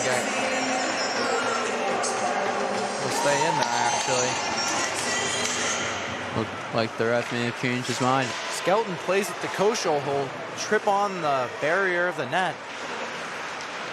And they battle for it in the corner. Tuminas able to win the battle. He'll chip it off the glass for Mosquito. He's able to get it by Hoyt. And feeds it. Out in front there, Mosquito. And whistle, blow the play dead. The net is dislodged once more. Keene State once again starting to apply a little bit more pressure here on Carroll, but net pops off. Owls unable to get a second chance. But Keene State showing a little bit more life here within these last 3 minutes. 4:59 to go here in the second period. St. Anselm leads the Owls 4-2. Kearney will win the draw back to Mazer. Mazer will feed it to Hoffman. Hoffman will fire a shot. Stick gets on it, slows down, will be picked up by the Hawks. No ice on us. It looked like Sean Hoffman may have gotten a stick on that. Shot by Kelly goes wide. Skelton may have gotten a piece. Here's Unger. Tries to feed it to Kearney. Too slow, and he's not able to catch it. Colarusso feeds it to Brackett, whose stick shatters. One of the worst feelings in the world right there. Unger's able to beat the race for icing. Here's a shot by Festa. Stopped by Carroll. So Owls get lucky there as St. A's winger was breaking in the zone. His stick folded on him like a cheap taco. Keene State goes the other way and able to generate a shot, but Carroll's able to hold on to it for the whistle. But once again, Keene State's getting more and more shots. I think they've gotten more shots within these last 4 minutes than they have at the beginning of that whole second period. Here's Thor Hansen controlling the puck. Feeds up to Lindholm at the point. His shot goes right to the stick. Blocked. Festa feeds it. Denied. Lindholm will chip it, and the tip in by Gonzalez goes just wide of the cage. Here's Festa on a break. His shot blocked. Gonzalez feeds it to McBride, whose shot is blocked, and here's a break. Garrett Alberti, he's got numbers. This puck goes through Burham's stick, and now here come the Owls. Here's Festa, who'll feed it for nobody. Fontaine picks up the loose puck. Festa will find it again. He'll throw it at Van der Veen's skates. Gonzalez is able to come away with it. Festa again throws it wide. Koshel's there. He'll wrap it around. Collett takes the hit. 2 minutes, the shot goes wide. And Brackett's able to clear. Here comes Alejandro. He'll cut to the middle. Burham shot saved by Skelton. Here comes Collett. Intercepted by Van der Veen, and here come the Hawks. Brackett between the legs falls down right to the stick of Armstrong, and he scores! Steve Armstrong on the beautiful feed from Hunter Brackett gives St. Anselm a 5-2 lead with 2:43 to go in the second. And right there, St. A's is able to bounce back and once again get their lead back up to 3 goals. Steve Armstrong able to pick up the loose puck in front of the net and tuck it low blocker on Skelton. Not the spot you want to be if you're the Owls after you just close the lead to 2. Carney drops it back to Mazur. He'll carry it in. Mazur picks up the loose puck, but will fan. And Armstrong's able to chip it out. Here come the Hawks again. A collision out in front of the ice. We have a man down for each. That is Chrysophides, who's able to get up, but he is in some discomfort. It looked like Chase Carney hit both Chrysophides, and I believe that's number 15, Richie Colarusso, who's slow to get up. Yep, so it looked like Carney delivered 2 big hits with that one. So whistle right here, and we'll get back going to the play. Both players able to get up on their own power. That's always a good sign to see. Face-off will be far neutral zone dot. Draw is won by the Owls. Mazur will throw it in deep. It's wrapped around. Picked up by DeMarinis. Skates past the puck. Here's Hoyt. Hoyt will throw a stretch pass. And will ultimately go to Mazur's stick. Here's Hansen. Tries to feed it in, deflected off the stick of Leinhart. Stripped by Festa. And ends up going out of the zone into the stick of Hansen. Leinhart picks up the poke. He's got numbers. Leinhart finds a trailing DeMarinis, who is stopped by Skelton, but DeMarinis able to pick up the loose puck. The puck is deflected and off the pad of Skelton. Here's Leinhart over to Nick Theodos.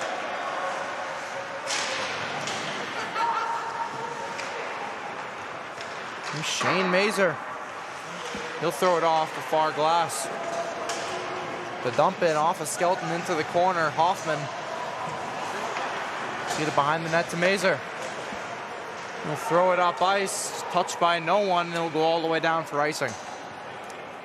Keene State, once again, seems like they're having a difficult time generating some opportunities. As St. A's, once they score that goal, sort of putting the pressure back on Skelton in the Owls.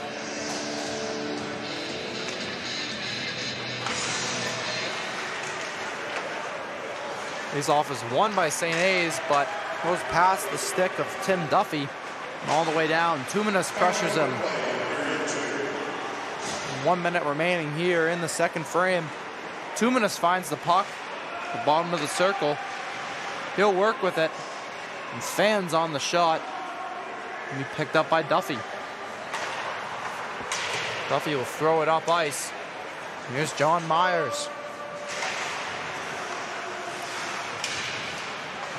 Manning and McBride battle behind the net. Boschetto takes a nice hit from Myers. Here's Boschetto with the loose puck. Wraps it around for Tuminas, who takes a dumping by a Hunter Hoffman. We're going to get a stoppage here.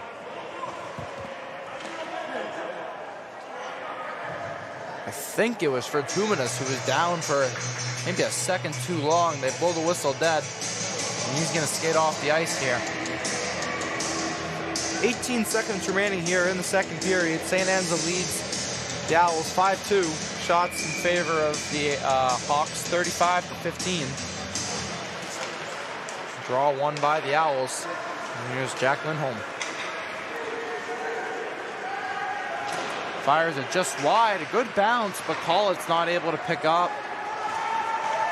Here comes Brackett. One last rush. 2 seconds to shoot. Thrown on Skelton, the save. And that will do it for period number 2. St. Anselm leads the Owls 5-2 at the end of 2. We'll be back for the start of the third period on the Owls Media Network, sponsored by the New Hampshire Army National Guard.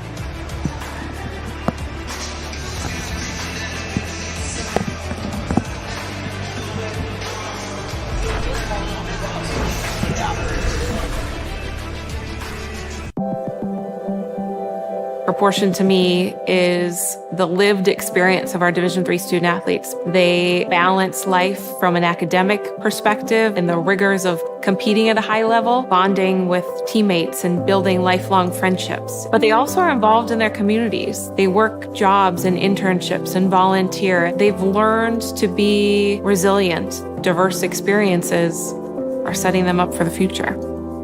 Passion's love. Passion is love for what you do. Because I think when you face challenges, it comes down to how much you want it and how much you love it. Passion is what keeps you going forward. Seeing so many people that were like-minded and so hardworking in their sport and academics, being surrounded by like-minded people makes you want to be more passionate. I think it pushes you to a different level that maybe you didn't think you had. You can do the best of both worlds and love all of it.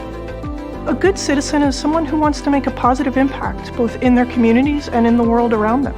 The Division III approach is absolutely the best approach out there for amateur sport because it wants student athletes to explore all parts of who they are. Be successful in the classroom, be successful in competition, be successful in the community. So our student athletes learn what it means to strive for and attain success, but doing it the right way and being good citizens. Comprehensive learning is being able to adapt to experiences and apply the things that I learned. Being an athlete and juggling academics helped me grow as a person, and things that I've learned, I was able to apply it in another field, putting them into everyday life. Developing comprehensive learning helped me prioritize certain things to make sure I get to where I want to be. Responsibility is being accountable for your words and actions, first and foremost. It also is an obligation to be a positive influence in the communities around you. Being in a D3 program, you're going to have lots of different opportunities. You're not just an athlete, you're also involved in student life. Your academics are extremely important. We give a lot of our student athletes responsibilities right from the start by giving them leadership opportunities, by having them engage in the community, being a positive influence. That's being a responsible person. I believe sportsmanship is a mutual admiration and respect for your fellow competitors. We all go through a lot to reach the point where we compete against one another. It's important to realize that. So once we're finally on the field or on the court or on the starting block, we look at each other as fellow human beings and not just competitors. Being able to recognize the hard work that other athletes are putting in creates a more positive and inclusive environment.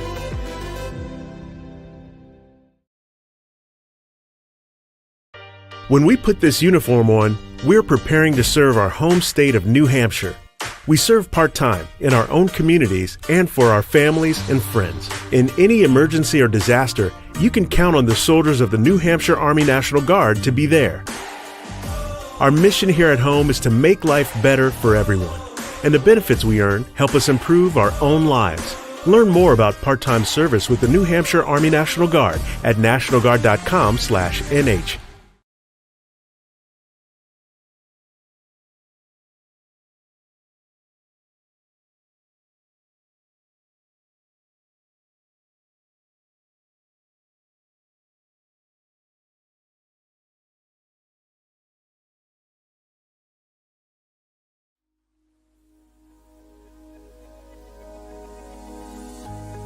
Hi, I'm Dr. Kim Laufer, and I teach in social media.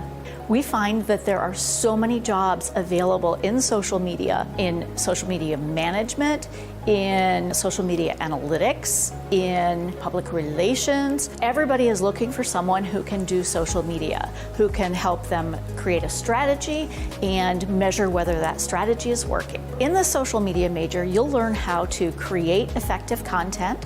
You'll learn how to analyze content and make sure that the goals that you're trying to reach are being met. So the new social media major is going to help students learn how to build content that's appropriate for all different types of social media, whether it's TikTok or LinkedIn or Facebook or Instagram. You're going to learn how to create videos, create photos, and create post content. The social media major is designed to give you a well-rounded experience that pulls from a lot of different disciplines, including business and art, computer science, and journalism. So the goal of our social media major is to give you the experience that you're going to need to go out and do social media for yourself, for small businesses, for nonprofit organizations, healthcare, journalism, whatever you're interested in.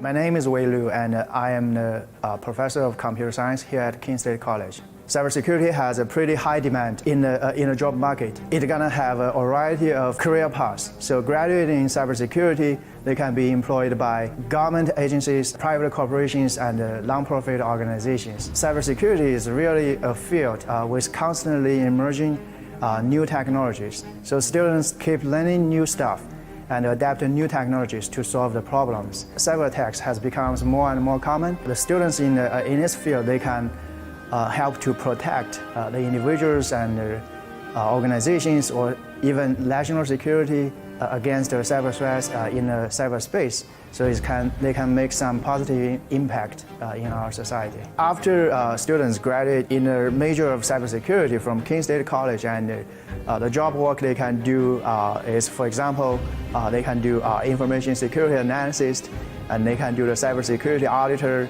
and they can do secure software developer, and also they can do some penetration tester work. So so all of this is about cybersecurity because it's actually used everywhere and in any working space. Yeah.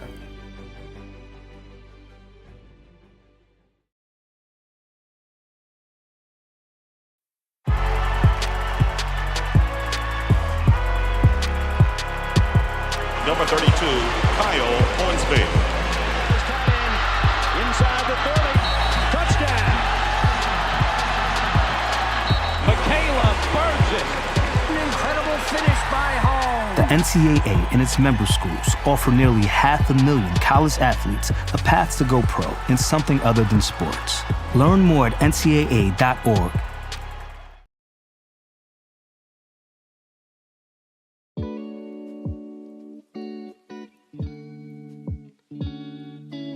I'm very ambitious. I like to push myself to do the best that I can possibly do, and I would say that I'm a very outgoing person, and I definitely like to think outside of the box and meet new people and kind of push my own boundaries.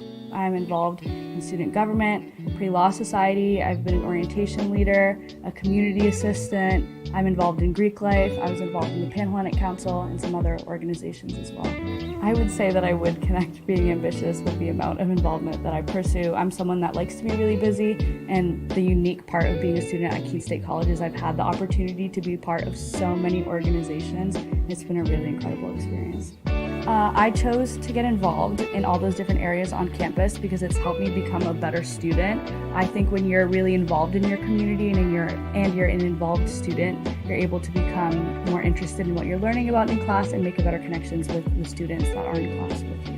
The ways that I have made an impact on campus is that I've started some diversity, equity, and inclusion initiatives. I was the first Vice President of Equity and Belonging for Delta Phi Epsilon and the first Vice President of Equity and Diversity for the Pan-Hellenic Council. So being able to spearhead those two positions and start some new activity on campus has been a really wonderful experience. I would say I'm personally passionate about many different human rights issues, specifically in Latin America. My family is from Latin America, so I firsthand have been able to experience some things that are going on in Latin America that I was not able to fully learn about and research until I came to college. Coming to Keene State College, I've learned that I love learning about issues that are happening across the world, and it's an opportunity that I was not able to have in high school, as well as the opportunity to learn about topics that are happening not only in the United States, from professors that have experience in other countries around the world, which is a very unique experience. This past summer, I did the Washington Center internship through the Global Education Office, and I was able to spend a semester in Washington, D.C., and I worked for the Hispanic Association on Corporate Responsibility, where I created diversity, equity, and inclusion training for Fortune 500 companies. That was an absolutely amazing experience. I got to learn more about my passion about diversity, equity, and inclusion, and education as well, which is a topic that's really intertwined with Holocaust and genocide studies. And I also got to spend time to do research into topics that I'm interested in, which is something that's very unique about the Holocaust and genocide studies program.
From a few too many fake friends. I wake up in the afternoon and do it all again. Yeah, I punched a man on his wedding night. I'm still trying to figure out how to apologize. I learned the morning light can't fix nothing anyway, so I haven't touched a pretty thing in 40 days.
I spend all my money on a pack of cigarettes for a lady that I love with a name I forget. And I learned the morning light can't fix nothing anyway, so I haven't touched a pretty thing in 40 days.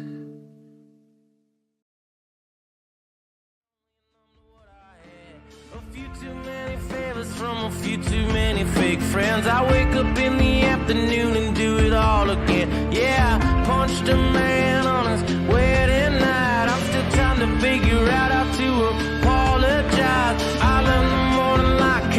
nothing anyway, so I haven't touched a pretty thing in 40 days. Everything is alright, if only for the night. I forgot what it feels like. Everything is alright. When we put this uniform on, we're preparing to serve our home state of New Hampshire. We serve part-time in our own communities and for our families and friends. In any emergency or disaster, you can count on the soldiers of the New Hampshire Army National Guard to be there. Our mission here at home is to make life better for everyone, and the benefits we earn help us improve our own lives. Learn more about part-time service with the New Hampshire Army National Guard at nationalguard.com/NH. Welcome back to Keene Ice. Once again, my name's Teddy Steinberg alongside Griffin Melanson. We're getting ready here for the start of period number 3. And you're looking at the Keene State Club Hockey's team's recent success within these last few years here. Period will start off with Duffy getting it in deep. In goal now for the Owls is Archer Jalavian. See what Jalavian can bring for the Owls. Hopefully he can stop the attack that the Hawks will bring, and hopefully can give Keene State some sort of momentum going into this third to try to chip away at this Hawks lead. Jalavian out of Moscow, Russia.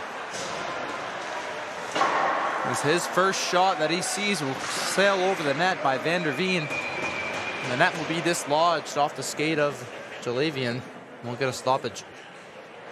St. A's already bringing some shots on Jalavian, trying to see what he's made of. Hasn't seen any shots since warm-ups, so you gotta imagine he's a little cold. Reflexes might be a little slow here. So St. A's are gonna try to see if they can take advantage of that and really start to build their lead here to 4 goals. Burham wins the draw back to Hoffman. He'll throw it around. Here's Mazer. Banks it for Christofides, but goes by his stick. Dumped in by Mazer. Chris Carney gives a nice reverse hit on Hoffman. The stretch pass is deflected by Festa. He'll chase after it. Here's Hoffman over for Van der Veer. Van der Veer will feed it. The shot saved by Skelton on Alberti. Another shot turned away. Sorry, Jalavian.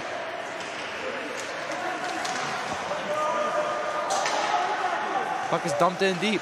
Here's Hansen after it. Gonzalez able to poke the puck free along the boards. Hansen holds it there. Festa will throw it back in. Hoyt gives it away to Hansen. Here's McBride with a shot. Saved by Carroll. Here comes Burham. Puck is deflected out of the zone. And here comes Luke Festa. He'll drop it. Back to himself. Festa will give it to Gonzalez. Here's Curl. Gonzalez throws it out across ice to Koschel. His shot is blocked. Puck is chopped at. He'll end up going out of play off the stick of Connor Kelly. So Owls trying to, just get shots on the net. They got to throw everything, including the kitchen sink, at Carroll right now. So we'll see what sort of offense they can generate with the Shadow losing the draw, so not a good start. There's Hoyt. Feeds it up. Puck is cross ice dumped in. Picked up by House. No skate with it. House will feed it to Tuminus and gain the line. Tuminus not able to get a shot off. The puck goes back to House. His shot goes wide. Kept in by Koschel. Connor Kelly able to grab it and feed it over. There's Manning's shot blocked. And here's Bischetto on the pickup. Koschel will give it to Jones. Here's Ryan Koschel. He gains the line. Feeds it in front of the net. Goes through the stick of Philip Yarno. Cross ice pass. And the save by Jalavian. He doesn't know where the puck is. Kelly's follow-up shot goes wide. A lucky break there for the Owls as Kosha will feed the puck back. Here comes Joe Fontaine. He'll dump it in deep. Mazur is able to pick up the loose puck in the neutral zone. He'll chip it by. Hoffman there to stand his ground. Puck is getting chipped back and forth throughout the neutral zone. And finally be controlled by Mazur. Kasafidis tries to hit Hoffman. Goes by him, and here's Alejandro. Taken away by Kasafidis. His shot is blocked. Here's Chris Carney. Gives it to Unger. Hoffman, his shot fanned wide, and Carroll's able to jump on top of it. Looked like right there when Carney got the puck in the slot, he kind of hesitated a little bit on the shot, allowed Carroll to slide over, and then once they tried to give it back, Dory was able to read the pass, puck kicks back out, he's able to jump right on top of it, stalling any chance that the Owls had of scoring. Tough break there for the Owls. Hoffman had a wide open net. Here's Luke Reinhardt. He'll sauce it over past the stick of Nick Theodos from Tewksbury, Mass.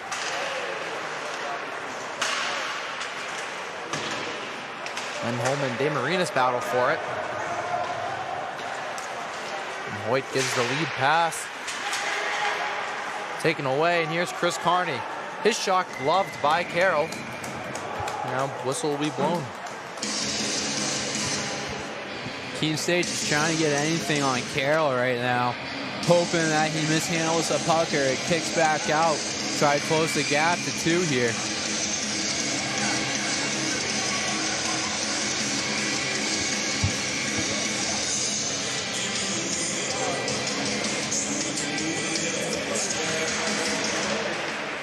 Hansen will lose the draw. Here come the Hawks. Brackett throw it in on Jalavian. He'll catch it in his basket and hold on for a whistle. So now Jalavian's starting to see something a little bit more here after he got peppered. Starting off this period, made a couple nice stops, able to hold the Owls to that 3-goal deficit. But St. A is still trying to test the new goaltender here. This is Jalavian's second appearance of this, the inaugural season for the Owls. Earned the win in his first ever start.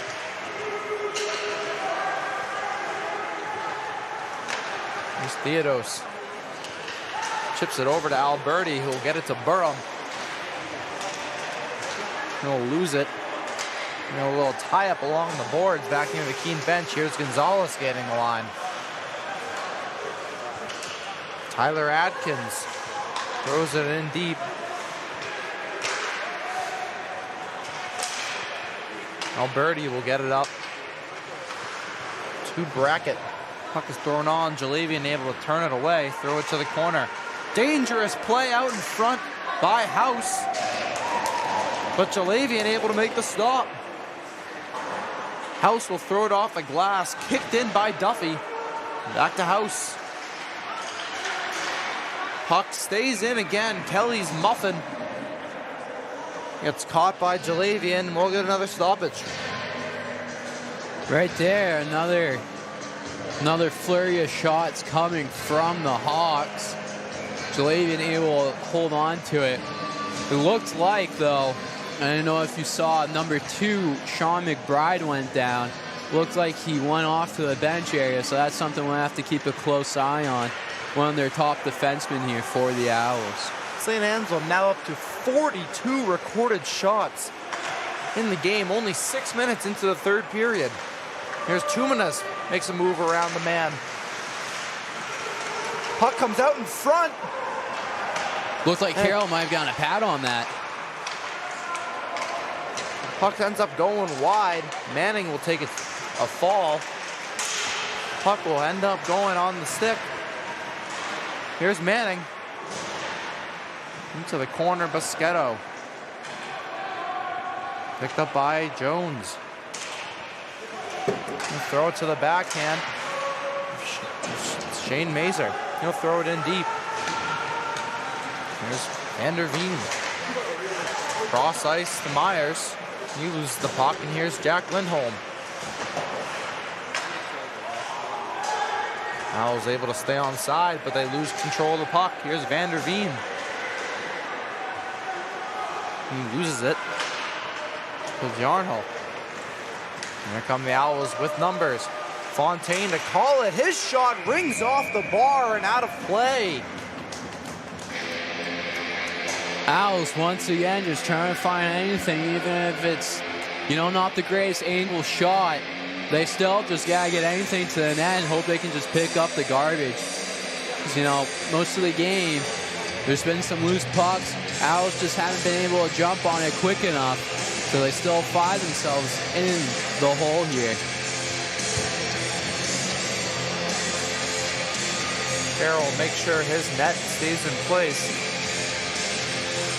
Fontaine lines up for the draw. He'll win it back. Here's Koschel with a shot. Goes wide. Fontaine is shoved down by Hoyt into Carroll. We play on. Puck is thrown into the corner by Koschel. And have a stoppage here. It'll be all the way down. What do we have here? I believe it was just an offsides. I think it was number 16, Joe Fontaine. Just never recognized that the ref had his hand up. So now we're going all the way down to the Owls' end. Jalavian now. You see what happens off this faceoff. Here's Hoyt. He'll throw it around. Picked up by Alejandro. He battles with House behind the net. And Carney's stick gets trapped under Armstrong's skates, and we'll have a delayed penalty on the Owls. Carroll goes to the bench. Extra man on for the Hawks. So they'll control it.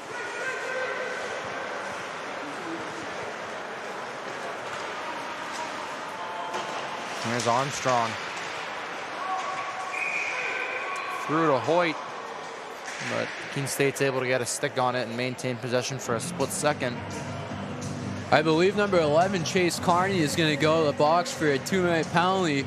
I don't know if you saw, but over by the Monadnock Ford sign, down the right corner, his stick got caught in the Zamboni door, and as the winger was swinging through, tripped over his stick. Carney gets called for the tripping call, and also a nice little bill he's going to have to pay for a new stick. It's another tough break for Keene. As Mazer's able to pick up the loose puck. Here comes Boschetto. He fires it. Carroll's able to make the save. The rebound is also turned away by Carroll, coming from Mazer. And here comes Brackett. And he waited a little too long. Getting the line, it'll be an offsides call on the Hawks. Yep, Brackett there. He decided to make that move last minute right at the blue line. And the far side winger had his momentum carrying and just carrying him offsides once Brackett finally finished making the move. So we'll find ourselves with the face-off in front of the Owls bench.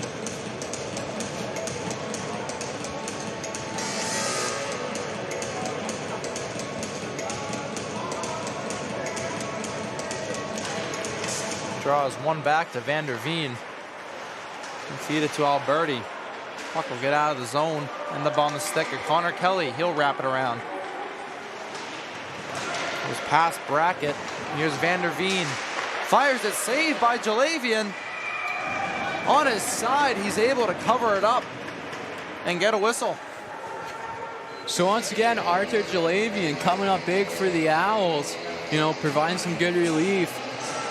It's just what you can do right now. Just trying to give your team a chance to claw your way back into the game.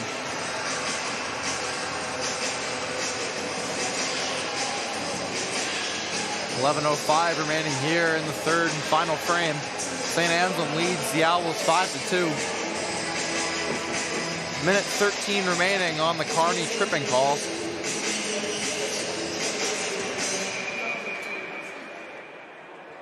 Looks like Keene jumped in a little early on the draw, and we'll have a redo.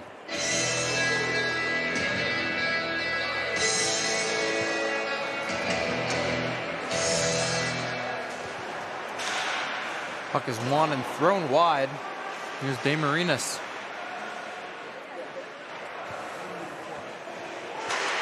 He'll wait. Tries to feed it to Leinart. Off his stick. He's able to recover and give it to Luke Mix. Luke Mix scored the first goal of the game back in the first period. So he'll control the puck behind the Owls' net. Drops it back to Myers. Myers will whip it around. There's Reynolds battling for it. Puck goes to DeMarinis. Finds an open Leinart. His shot goes off the state logo on Jalavian's jersey. And the follow-up shot by DeMarinis is deflected up and out of play. Once again, Jalavian, St. Ace was trying to get him moving around, bouncing between the posts, but he's able to stay on top of it and turn aside these shots. Couple nice blockers out into the corner. He's able to hold on to the pucks. Again, the whistles for Keene State. Owls have 21 seconds off to kill on this penalty kill. Koshel's able to chip it out and down the length of the ice. Hoyt's there to pick up the loose puck. He's pressured by Festa, who knocks down Hoyt. He's able to recover. Festa gives another shove to Hoyt. But the Hawks are able to maintain possession. Here's Alberti. Leads it to Brackett. Burham. His pass fanned and intercepted and then shot all the way down. Back to full strength here. Gonzalez able to win the race, but is knocked off the puck. And the lead pass for Burham goes through his stick. Here's a chance. And will end up going too far for the stick of Kearney. Covered up by Carroll, and a little pushing and shoving after the whistle there. Yeah, not too much of a chance there for Kearney. He tried to win the foot race, but it was Carroll that was able to come out, get the glove on it. Keene State starting to run out of time here and start poking in some goals. But it's going to take a lot of second efforts and a little bit of grit here to chip away at this lead.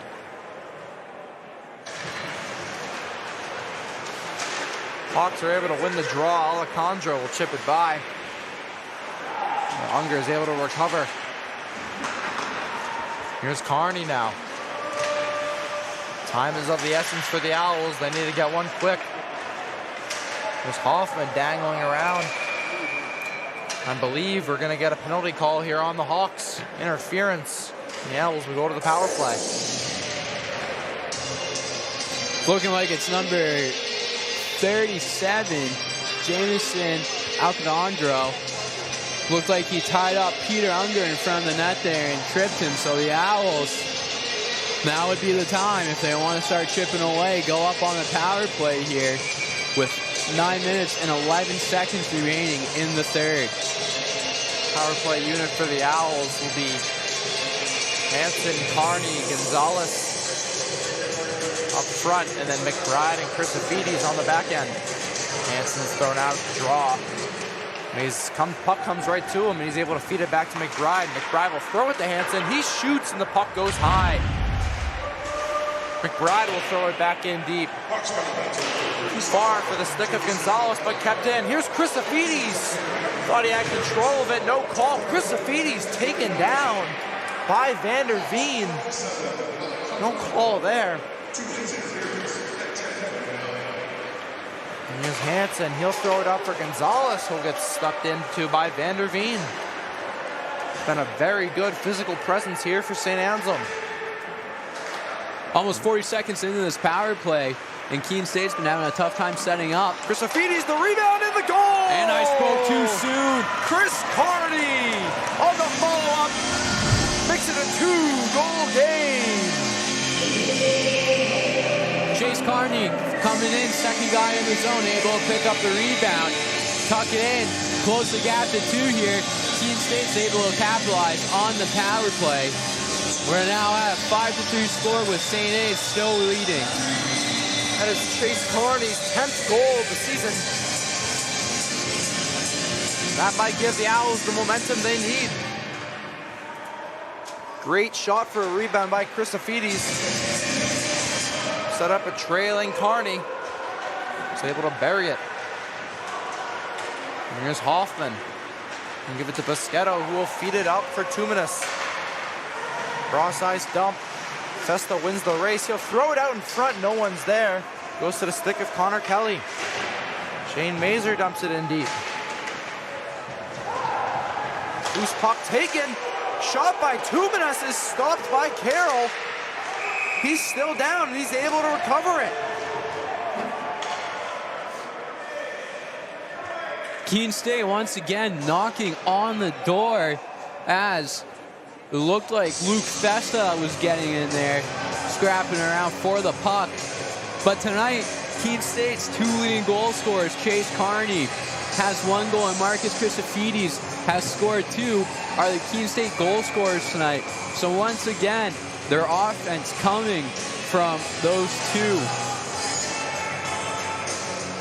Looks like we're just waiting on Carroll here as he's readjusting in the net. Seems like an elbow pad misfunction. Seems to be all good now. We're ready to drop the puck. Owls' 4th line out there, with the exception of Peyton Jones. Here's Jarnhull battling behind the net with Fontaine. Fontaine gets a shove from Hoyt. Here's Alberti picking up a loose puck. He'll feed it to Brackett. He'll throw it in on Jalavian. He'll feed it to McBride. Theodos is able to throw it back in the zone. Just under 7.5 minutes remaining here in the final period. Jones will feed it, trying to get Jarnhull, but intercepted. Here's Jones again. McBride will be chipped in by Jones. Got the man. And it's in! A goal for the Owls! Peter Unger able to clean up another rebound. It's a 1-goal game! Owls really starting to apply the pressure now. St. Anselm Hawks are starting to feel it. Carroll now has let up 2 goals in just under 2.5 minutes. The Owls really starting to bring the heat as Peter Unger was able to pick up the loose puck and tuck it home to bring this game within 1. That is Unger's 5th goal of the year. And it's a big one. Puck is chipped back in deep. The Owls' first line is back out there. The puck goes through the skates of Declan House. It'll be retrieved by Ryan Koschel. He'll throw it behind his back, intercepted by DeMarinis. He's able to maintain it. Here's Reynolds. Tries to find lineout out in front, intercepted. Puck is kept in at the blue line, but Christofides is able to take care of it, but Anselm gets it back. DeMarinis' pass is intercepted by Declan House. Here come the Owls with numbers. House will fire it, it goes just wide. Now here's St. Anselm with a tough break.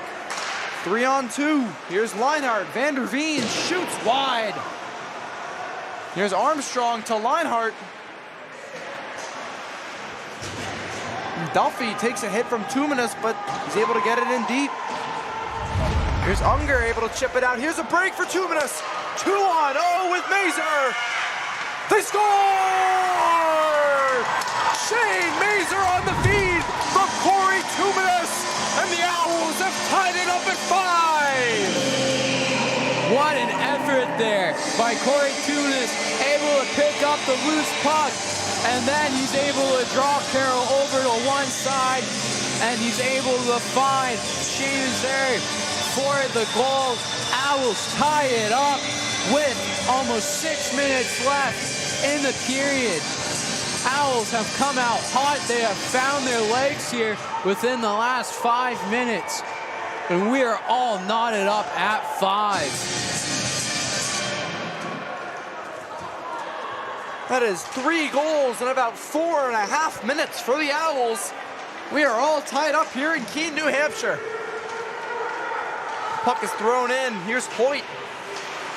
Feed it up to Alejandro. Here's Armstrong on a break. The turnaround backhand denied by Jalavian. The follow-up goes wide. He's chipped out of the zone by Tuminus to Hoyt. His pass is deflected by Gonzalez, but ultimately to the stick of Armstrong. Jalavian will play it for McBride. Goes by the stick. The shot from Manning goes wide, and Vanderveen's able to recover. He'll fan on it, and will throw it back into the Anselm zone. Picked up by Hunter Hoffman. Vanderveen throws it up the ice. Deflected, and it'll be no icing. Recovered by Mazur. Mazur with a head of steam. Chips it into the zone. Festa will be there to chase it with Nix.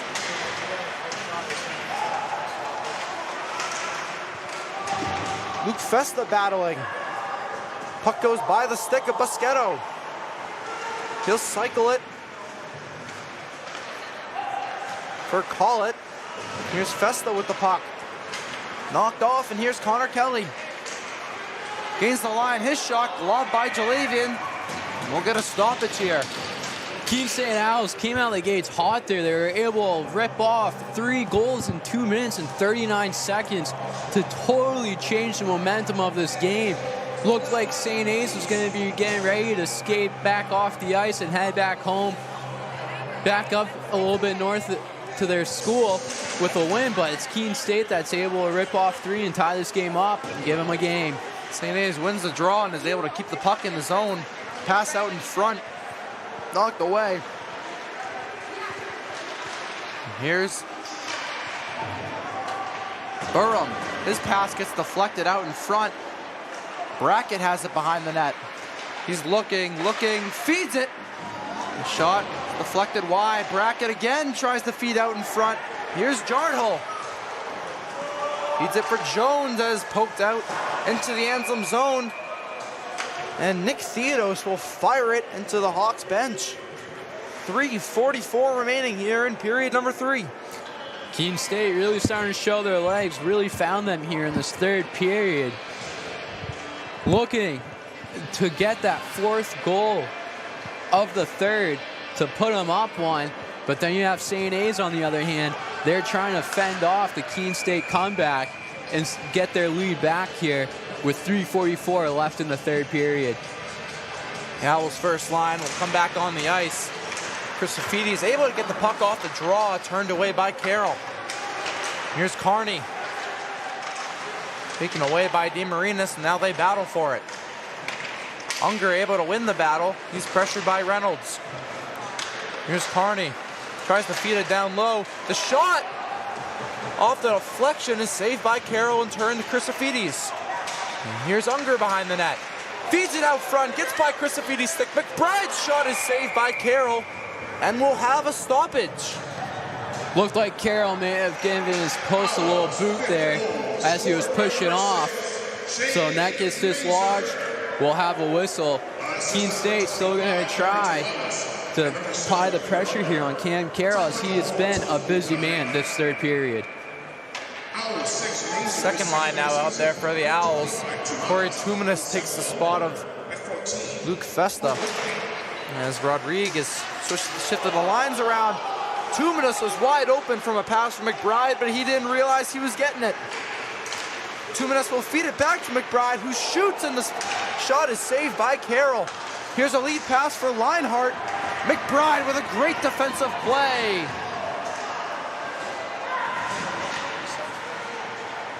Now here's Hansen. He'll try and feed it out in front. Knocked away. But back to the possession of the Owls. The puck goes off the stick of Gonzalez and controlled by Will Vanderveen. Here's Luke Leinhart. Throw it up to Steve Armstrong.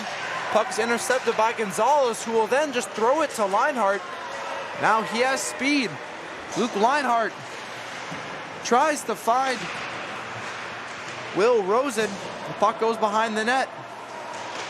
And here's Gonzalez. He'll chip it out and down the length of the ice for an icing. Starting to see a lot more stretch passes here. St. A's trying to really stretch out this size, catch the Keene State defenseman, sagging back a little, looking to get some gap separation here, trying to get a shot off on Jalavian. But he's been pretty solid so far. Keene State's been able to keep him to the outside in this period. And, I think we will have a timeout for the Owls. 2 minutes, 10 seconds remaining here in the final period. Bobby Rodriguez needs some time to talk it over, set up a game plan on this defensive zone faceoff. Yep, the Owls here have been able to stage an impressive comeback as they came into the third period down 5-2. And then in the span of 2 minutes and 39 seconds, we're able to rip off 3 goals to knot us up here at 5. And now, feeling the pressure, the St. A Hawks are trying to not blow this lead and give the Owls the win. We'll have a few more seconds here for the teams disperse. Back to the near circle. Be a big 2 minutes and 10 seconds here for both teams.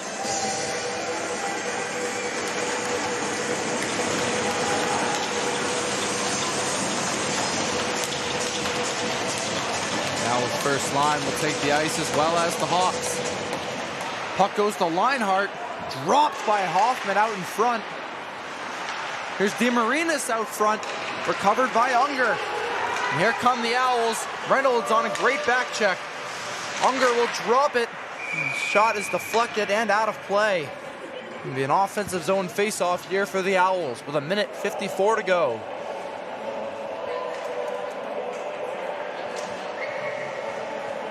Both teams are going to look and try to end it here within the final 2 minutes, less than 2 minutes. We'll see which team's going to be able to do it. Looks like the ref is having a talk with the St. A's bench. Looks like number 12 has to come back on.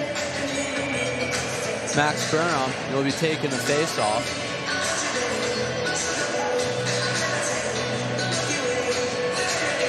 The Owls' third line is back to how it was before. Tuminas will take his place. And there's Brackett behind the net. He'll feed it to Duffy. He'll chip it up. Covered by Mazer. Mazer will throw it. Chip by. Brackett falls down. Here's Biscotto. Feeds it. Hoffman. What a save by Cam Carroll. Flashing the leather to rob Sean Hoffman. Here's Tuminas fires. That goes high. Cam Carroll may have just had the save of the game right there.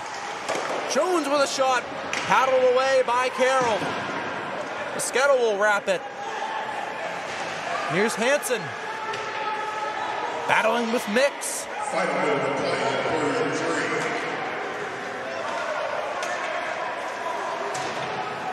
They continue the battle behind the net, but it's Burham who's able to come away with it.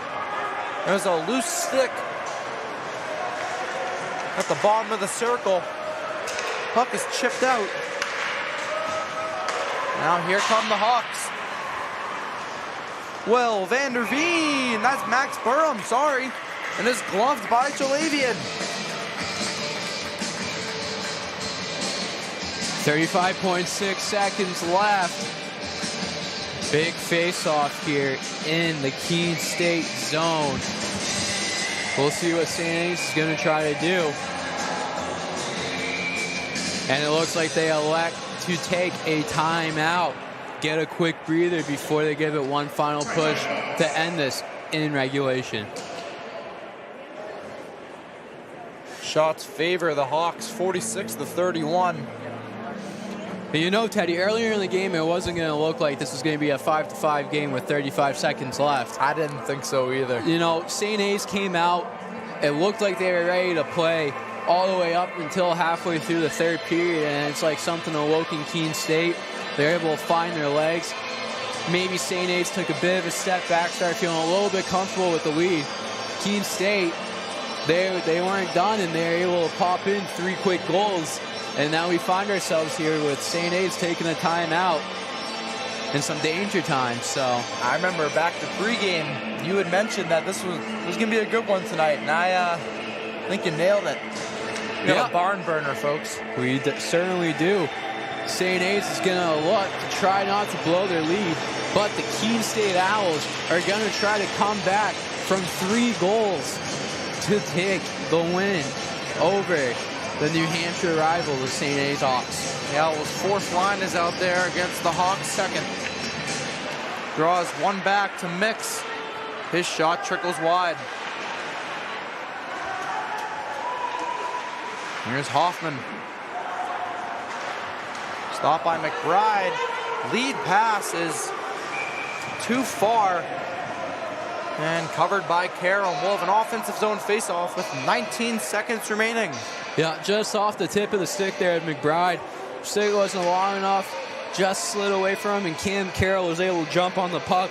But good news, if you're a Keene State Owl, you have an offensive zone faceoff, and it looks like they're going to bring out Marcus Chrysophides, Chase Connery, and Peter Unger. And then on the D, they're going to have Shane Nazaire, and then the captain, Declan House. House, he will throw it for Carney. Puck's behind the net. Here's Chrysophides working with it. Clock's down to 7. Time ticking down. Chrysophides throws it out in front. No one's there. Owls have to shoot it. Mazer goes just high. And we will be going to overtime. Tied at 5-5 after 3. We need extra hockey here at Keene Ice. We'll be right back for the beginning of overtime on the New Hampshire Army National Guard Owls Media Network.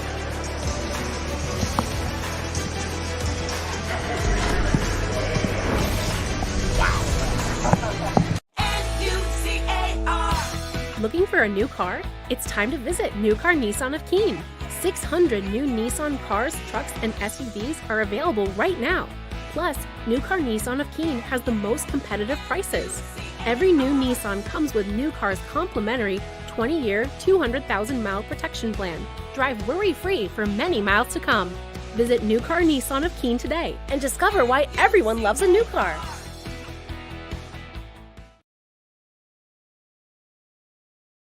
Fenton Family Dealerships, Tri-State area's best selection of new and pre-owned cars, trucks, and SUVs, has state-of-the-art service facilities and services all makes and models. Home to an exclusive lifetime powertrain warranty and no extra cost to you. Locally owned since 1986. More information at fentondealerships.com. And welcome back to Keene Ice. We are moments away from the start of overtime here. The tale of this game, St. Anselm was up 3 goals at the end of period number 2. But the Owls managed to score 3 in 2 minutes and 39 seconds to mount a unbelievable comeback and force overtime here at Keene Ice. Right now, the Owls find themselves with Marcus Chrysophides, Chase Carney, and Peter Unger out on the ice for what should be some exciting 3-on-3 overtime here. St. A's looks like they are going to go with Luke Leinart, number 14, Chase Reynolds, and then number 7, the captain, Luke Mix. 5 minutes of 3-on-3 hockey here, and the Owls will control first. Here's Peter Unger. No back skate behind his own net. Unger will feed it to Chrysophides. Chrysophides will cut to the middle of the net. Fires and scores! Marcus Chrysophides! No, that was Peter Unger with the deflection. He's the hero. Keene State mounts the comeback and walks off with an overtime victory. And the Keene State Owls just kept on fighting throughout this game, never giving up, never saying die. And Peter Unger is able to get a stick on the puck and tip it in past Cam Carroll. And the Owls complete the comeback to shock the St. Anselm Hawks here tonight at Keene Ice. Arthur Jalabian also comes in the third period and shuts the door, giving the Owls an opportunity to even mount this comeback. So overall, great team performance from about that 10-minute mark forward in the third period. They come back from 3 down in the third and manage to pull off the stunner tonight in Keene. Wow. I am shocked. Well, that will do it for us tonight. We'll be back with the post-game interview. I'm Teddy Steinberg alongside Griffin Melanson. Thanks for tuning in tonight.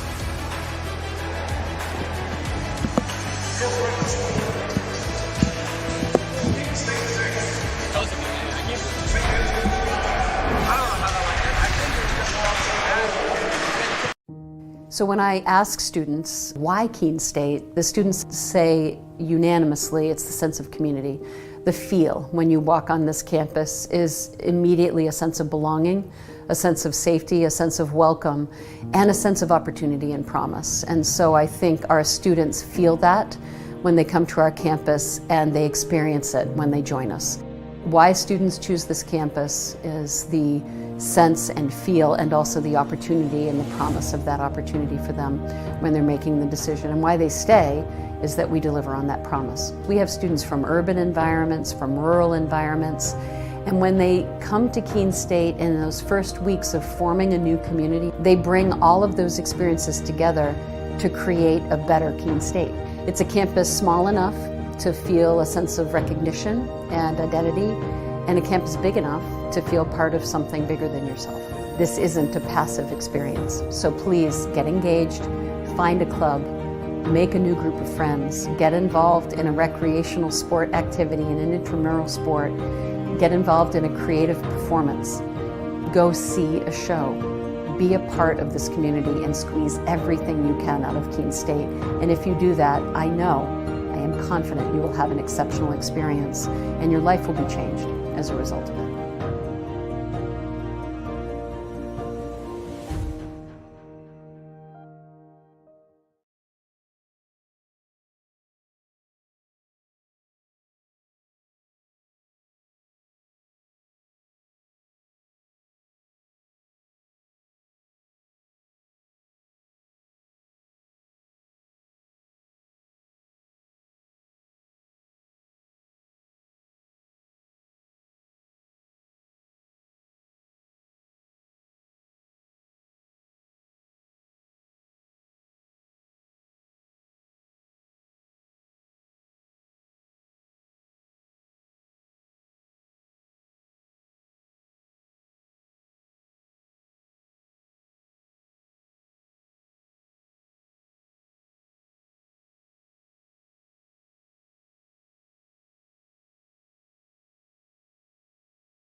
We know you will find your community along Appian Way here at Keene State College.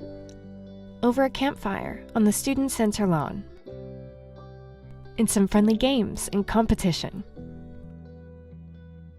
Or in a club you connect to at the Student Involvement Fair.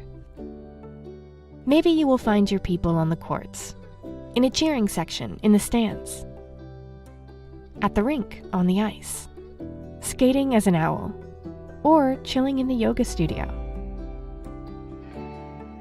Your connections may take place on the quad, listening to music, hanging out with friends, participating in a Keene State tradition like Pumpkin Palooza, or working on a group project, studying with classmates.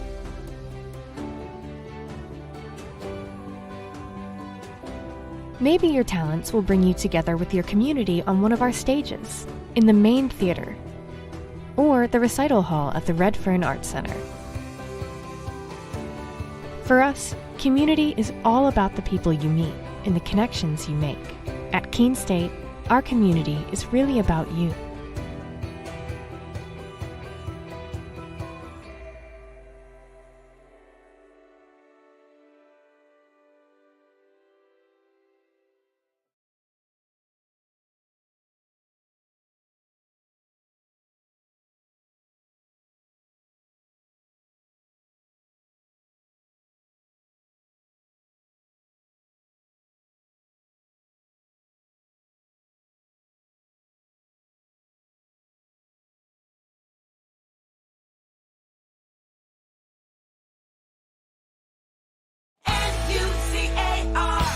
Looking for a new car? It's time to visit New Car Nissan of Keene. 600 new Nissan cars, trucks, and SUVs are available right now. Plus, New Car Nissan of Keene has the most competitive prices. Every new Nissan comes with New Car's complimentary 20-year, 200,000-mile protection plan. Drive worry-free for many miles to come. Visit New Car Nissan of Keene today and discover why everyone loves a new car.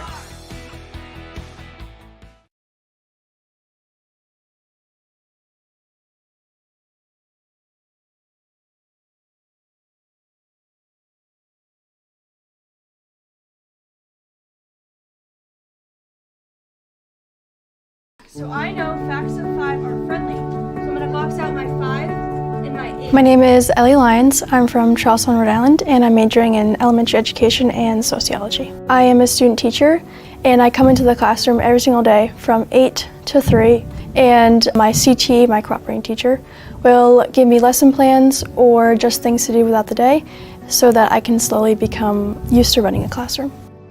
I got interested in teaching because my mom has been a teacher for more than 30 years, and I've watched her enjoy teaching every single day.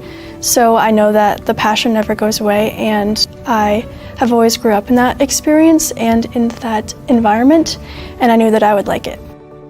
One of the bigger reasons that I picked Keene State was because of the education program and how quick it gets you into the classroom. I know I went to other schools and I talked to those programs, and their hands-on learning was way later than Keene State, so I decided that would be best for me.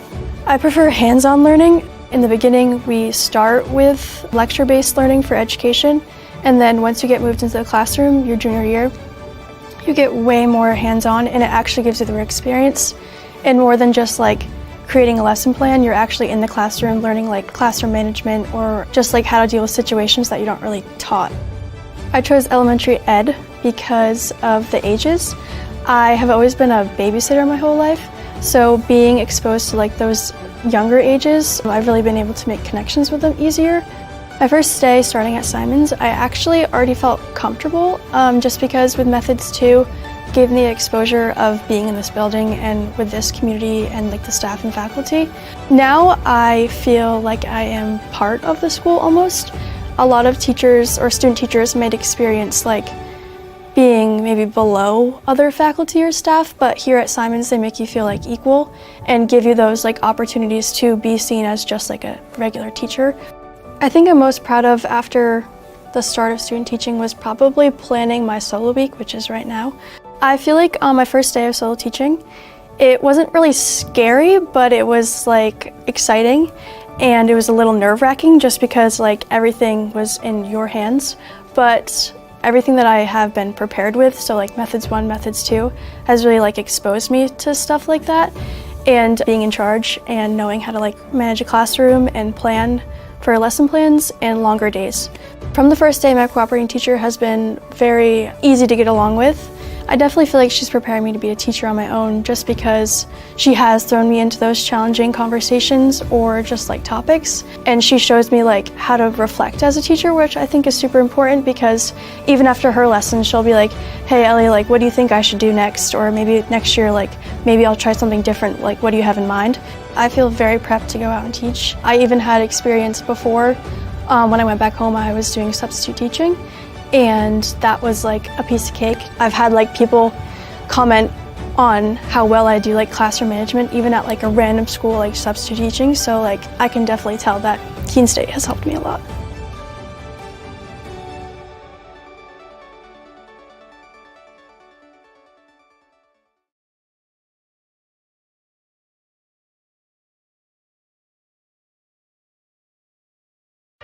When we put this uniform on, we're preparing to serve our home state of New Hampshire.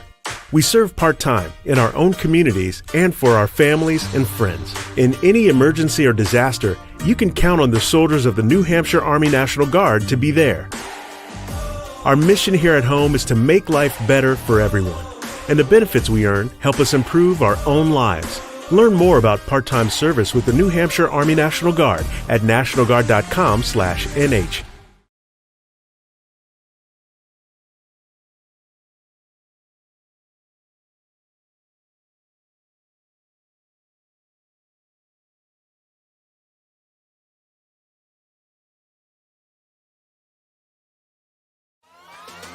right, pay attention. Welcome to Fandom 101.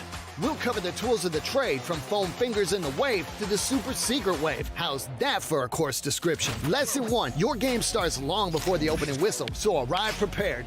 2, if something piques your interest, raise your hand.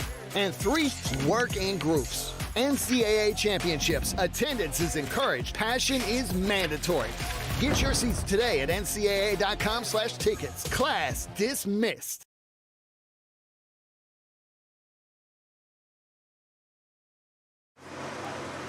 Welcome back. My name is Teddy Steinberg, alongside Griffin Melanson, and here with us is Peter Unger. Yep. And start us off, Peter. What were the emotions going through, the overtime winning goal? Yeah. Being able to give you guys the win. I mean, a lot of emotions. I know a lot of us were frustrated earlier in the game. A lot of stuff wasn't going our way. And the boys showed a lot of resilience. And to get that overtime goal is just a small piece in the part that everyone played during that game. And it's a hard-fought game. It was tough. I mean, down 5-2. To battle back like that in the third period felt pretty awesome. Now, after the game, obviously, big win for the boys. So what sort of momentum does that carry on here going into this last kind of stretch of the season? Practices have been great recently. The boys have been going really hard. So I'm hoping this momentum from this game will just carry us through the rest of the season and bring a lot of energy to the boys throughout the next couple games. And, I mean, looking forward to the next couple and hope we get a couple wins there. Hope we can win out. I mean, we'll see. Yeah, awesome. Perfect. Hey, once again, good game tonight. Yep. Congrats on the goals. Yeah, thank you. And we'll be right back here for our interview with Marcus Christofides. Thank you, guys. Thank you, guys. Of course. Have a good one. Thank you. This is Paul Sullivan of Sullivan Tire Company. We're thrilled to be sponsoring the Keene State College Athletic Program, supporting the Owls. No matter what the sport is, in Division III, they are legendary. What a great academic institution, liberal arts school, in a beautiful part of New England. So let's go, you Owls. And remember, at Sullivan Tire, we're always here to get you there. Thank you. And welcome back. I'm Griffin Melanson. I'm here with Marcus Christofides. Marcus, you had 2 goals tonight. What was just kind of like going through your head throughout the game? Obviously, you guys fell down 3 goals, but you kept on fighting. What was your mind going through the game? Just keep going. I mean, they put up some quick ones, but the game was pretty even. The shots weren't, but I thought we played pretty hard, but third period showed us who we really are, so just got to build off that now. Awesome. And now you are the leading point scorer on this team, and how does it feel to be that valuable of a member to this program in its inaugural season? It's great, but got to give credit to my teammates. On the bench, I'm having a rough shift. They always have my back, and the team effort tonight was just not. It was everyone tonight, and it takes a team to win a game like that. So.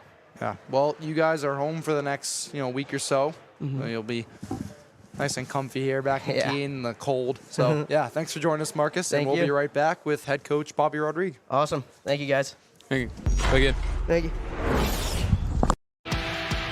The road to national championships runs through NCAA.com. And whether you follow one college team or all of them, it's never been easier to get the content you want all in one place. With live broadcasts of multiple championships across all divisions, with exclusive access. This is your ticket to the NCAA tournament. And highlights for every single championship. Stay in the game all season long with NCAA.com, the home of college sports. At Keene State College, life is an adventure. You'll forge your path forward. As an owl, you'll take on challenges in the classroom, field, court, or track. Every worthwhile adventure has its share of blood, sweat, and tears. It takes hard work and dedication. No owl flies alone on their journey at Keene State. Teammates, coaches, professors, alumni, and fellow owls are with you along the way. They lift you up as you continue forward. When you're part of Owl Nation, you become the person you truly want to be.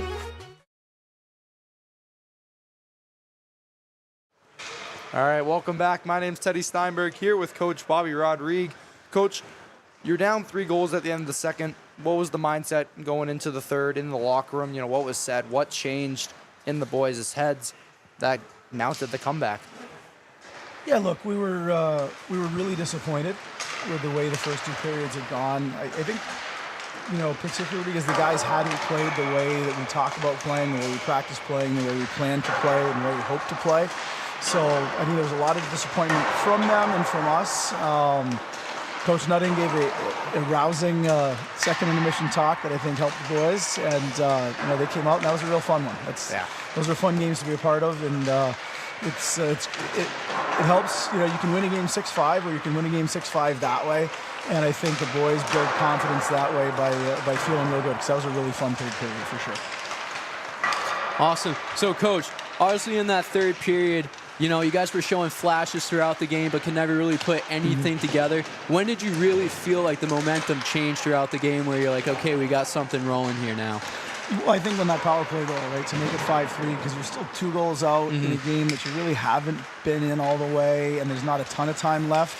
But it had that little bit of a feel where it was kind of like, okay, all right, we're good here, guys, we're good. And then the boys just kept rolling after that. Because like you said, there was like kind of the first half of the third period was certainly better than the first 2 periods. Absolutely. But there were only, like you said, signs and maybe flashes of being good.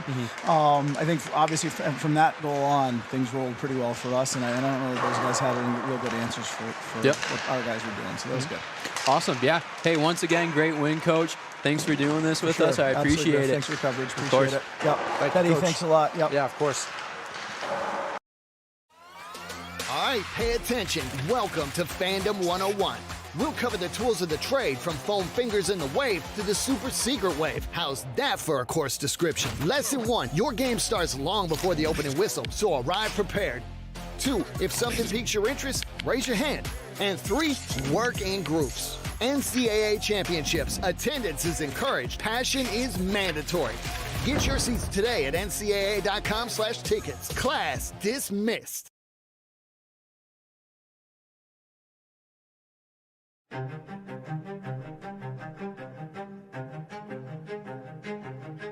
My name is Wei Liu, and I am the professor of computer science here at Keene State College. Cybersecurity has a pretty high demand in the job market. It's gonna have a variety of career paths. So graduating in cybersecurity, they can be employed by government agencies, private corporations, and non-profit organizations. Cybersecurity is really a field with constantly emerging new technologies. So students keep learning new stuff and adapt to new technologies to solve the problems. Cyber attacks has become more and more common. The students in this field, they can help to protect the individuals and organizations, or even national security against cyber threats in cyberspace. So they can make some positive impact in our society. After students graduate in a major of cybersecurity from Keene State College, and the job work they can do is, for example, they can do information security analysis, and they can do the cybersecurity auditor, and they can do secure software developer, and also they can do some penetration tester work. So so all of this is about cybersecurity, because it's actually used everywhere and in any working space. Yeah.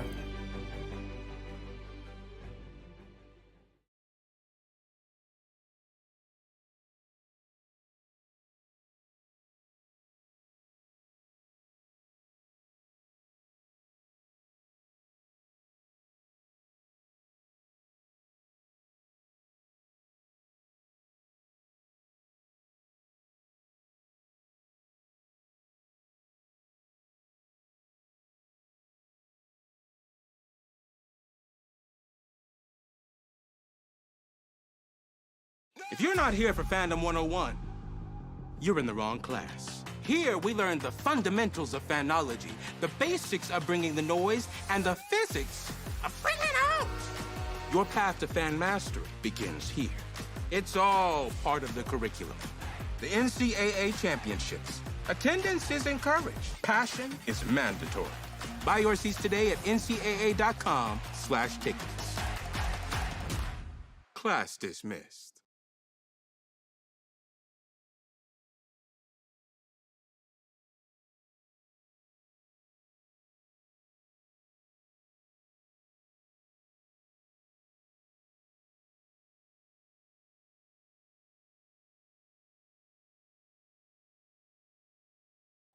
NUCAR. New Car has over 1,700 pre-owned vehicles, the largest selection of inventory in New Hampshire. New Car Nissan of Keene has the most competitive prices. With a selection of over 30 brands, New Car has exactly what you need across the Granite State. Find your new car from any of New Car's family of dealerships throughout the Northeast and get it shipped to New Car Nissan of Keene for free. Plus, we'll deliver your new car right to your door. Visit New Car Nissan of Keene today and discover why everyone loves a new car.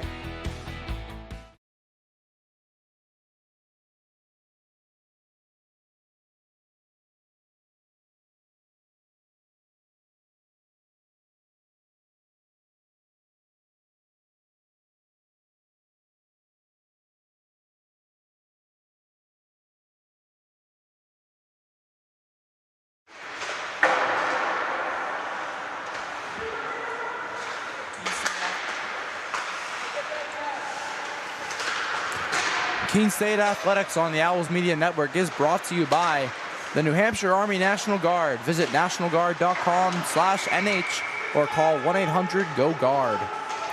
New Car Nissan of Keene, your premier new Nissan and used car dealership near Keene. Discover the new car difference.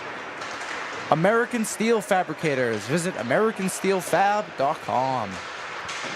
Fenton Family Dealerships, the tri-state area's best selection of new and pre-owned cars, trucks, and SUVs, locally owned since 1986.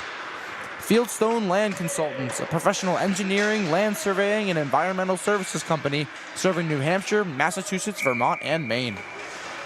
The Melanson Company, commercial and residential roofing since 1932. Engelberth Construction, we build relationships for life.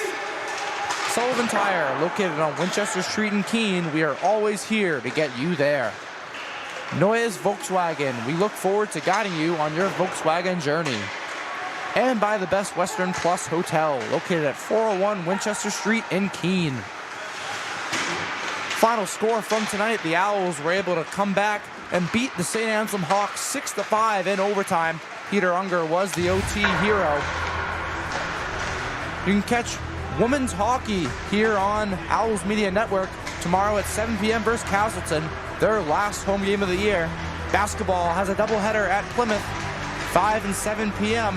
tomorrow night. And the men's hockey are back home Saturday at 7 p.m. versus Franklin Pierce. Once again, my name's Teddy Steinberg, and thank you for tuning in to the Owls Media Network. Have a good night.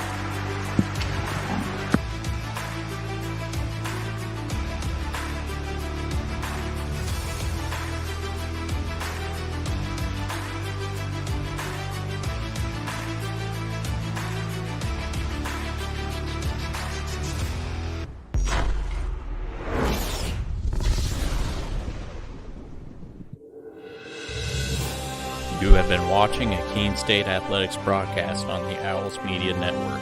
Please tune in to our next broadcast, and thank you for watching.